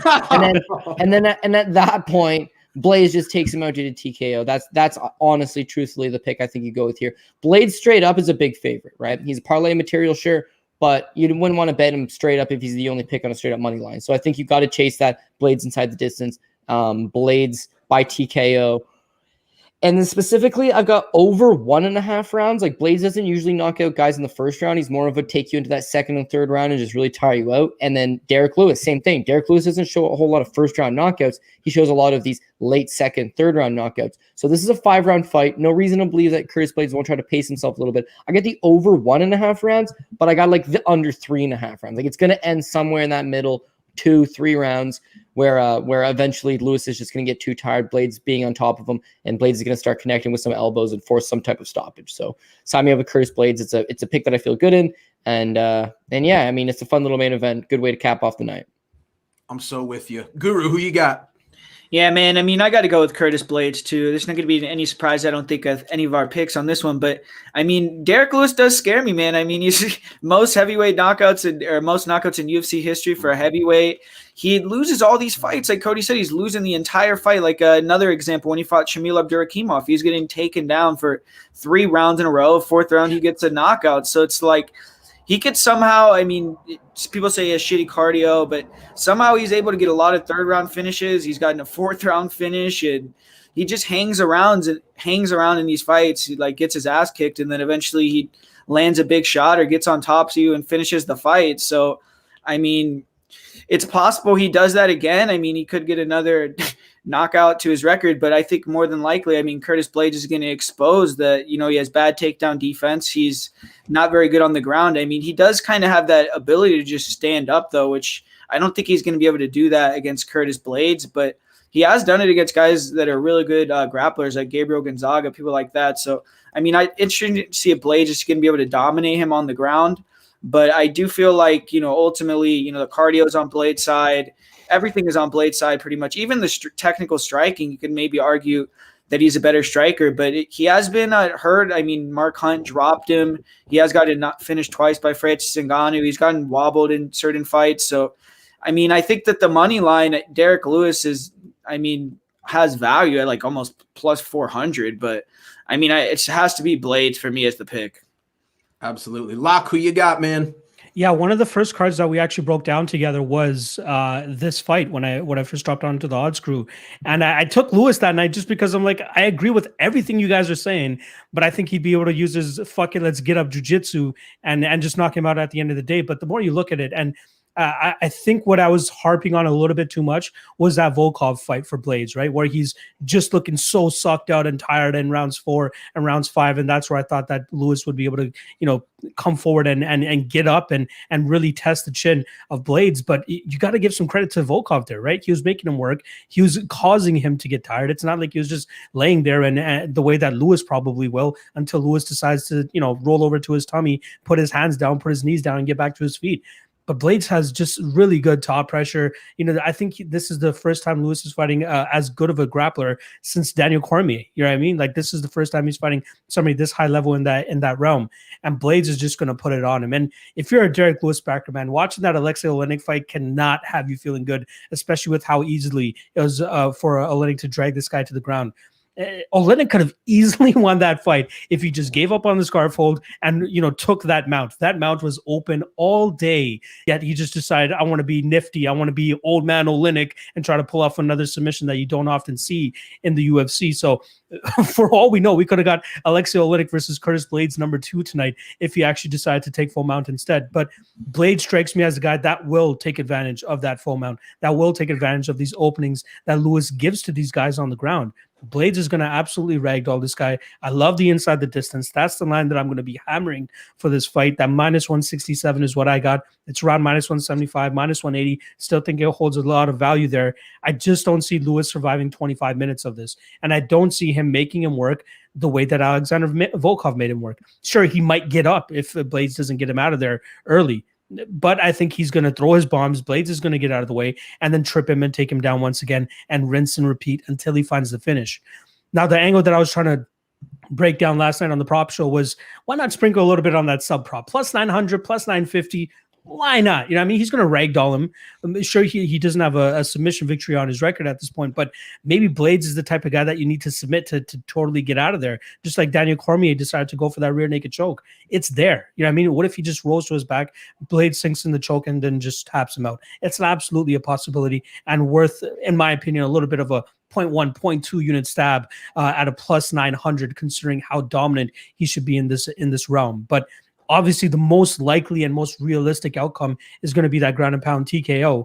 And that's how I think he gets it done. I think, second, maybe third round. But given how little of resistance you get from Derrick Lewis when he's off of his back, other than when he wants to get back to his feet, it's so concerning. And even for that over 1.5, man, it has me a little bit sketched out because it's up at -200 at this point in time. If Blaydes just passes that guard so easily, gets to full mount, starts raining down these elbows and these shots, that over 1.5 is going to be a hell of a sweat. So I'm going to stay away from that personally, but I'm taking Blaydes inside the distance. I think he takes us home relatively easily. First, second, or third round, just take him inside the distance. And yeah, that is definitely my lock of the night play for this card, as I believe that Blaydes will ragdoll him and get the finish early in this fight. That's a clean sweep, boys. I got Derrick Lewis inside the distance. It's Lewis. It's Derrick. Excuse me. It's Blaydes' fight to lose. Derrick Lewis is going to have to land that big KO shot. He just needs to avoid that early. Take him down, take him down, take him down. Derrick Lewis, he's got the just get the fuck up technique. I bet he fights his way up a few times, but at some point, I see him just breaking under the pressure. I see Blaydes using those elbows. If not, Derrick Lewis turning over. Blaydes taking his back and just raining down blows until the fight is over. Curtis Blaydes inside the distance. For me, take it to the bank. All right, we did it. 2.5 hours. That's all it took. 14 fights. You know how we get going on this. Let me throw it around the horn before we get out of here. Cody Saftic, tell them where to find you. Yeah, 2.5 hours, but to be honest, it just kind of floats by. I mean, I know we had 14 fights, but it's just fun seeing everybody's thoughts and thought processes. And yeah, I mean, I think there's some live underdogs. It didn't seem like we were completely on the same page in a ton of spots, but I think our locks of the night, the solid plays of the night, we are in agreement on. So come tomorrow, I'll tweet out some parlays, and I am feeling good about it. So other than having to have some faith in heavyweights, which could always go south, I think we're in for a really entertaining night. Going to be a lot of finishes on this card. I mean, you guys know me best. I sit here every week and I tell you, decision. I like this decision. I like this decision. This card is loaded with like, this guy's getting put out in the first or his opponent's gassing out in the second, right? Like, it's going to be a really fun night. And I think the only way to make it even funner than that is make it profitable. So thanks for joining us in the chat. You guys have been awesome. Thanks for joining you guys on the Odd Squad. And yeah, let's get it tomorrow. Absolutely. Lock of the night. Tell them where you're at. MMA LOTN on all platforms. That's Twitter, the IG, and the YouTubes. Yeah, really much looking forward to this fight. 14 fights, 15 would have been nice, but whatever. This is what the UFC is pretty much preparing themselves for. I wouldn't be surprised if you're a DFS guy. Make sure you're keeping live with the Twitter feeds. Maybe there's something that happens with one of these fights where they missed weight and the fight day they're not able to go. So just keep your eyes out on the Twitter feed for any late minute replacements or dropouts. But hopefully we don't. I mean, I want 14 fights, 5 p.m. Eastern prelim start time, 8 p.m. Eastern main card start time. I like it slightly earlier, especially for us on the East Coast. I mean, so we can get these fights done by like 10:30, 11 o'clock, and we still have a little bit of the night left to go, and we can still do something. But yeah, I'm very much looking forward to the card. Appreciate hanging with you guys every Friday night as usual. And then I'll see the guys in the chat Thursday. Me and Cody will be back for the Propping You Up show at 8 p.m. Eastern for the next card. I think it's Vegas 20, but really looking forward to it and really looking forward to the fights. Appreciate hanging with you guys as always. Absolutely. Guru, tell them where you spit that hot fire on the weekly. Yeah, man, great show. I'm not going to be too long. I know you guys probably are sick of looking at us too, but yeah, it's the MMA Prediction Guru on Twitter, MMA Prediction Guru on YouTube. You know, hit me up if you want to talk fights, and hopefully we can make some money tomorrow. That's right. I'm Bleed. I've been your host. This is the Final Weigh-In. You can find me on all the socials. I got a channel here on YouTube. Hit me up. Let's talk about it. We will catch you guys later. Best of luck. Have some fun. Let's win that money. We will see you guys same place, same time next week, baby. Let's do it. We're out.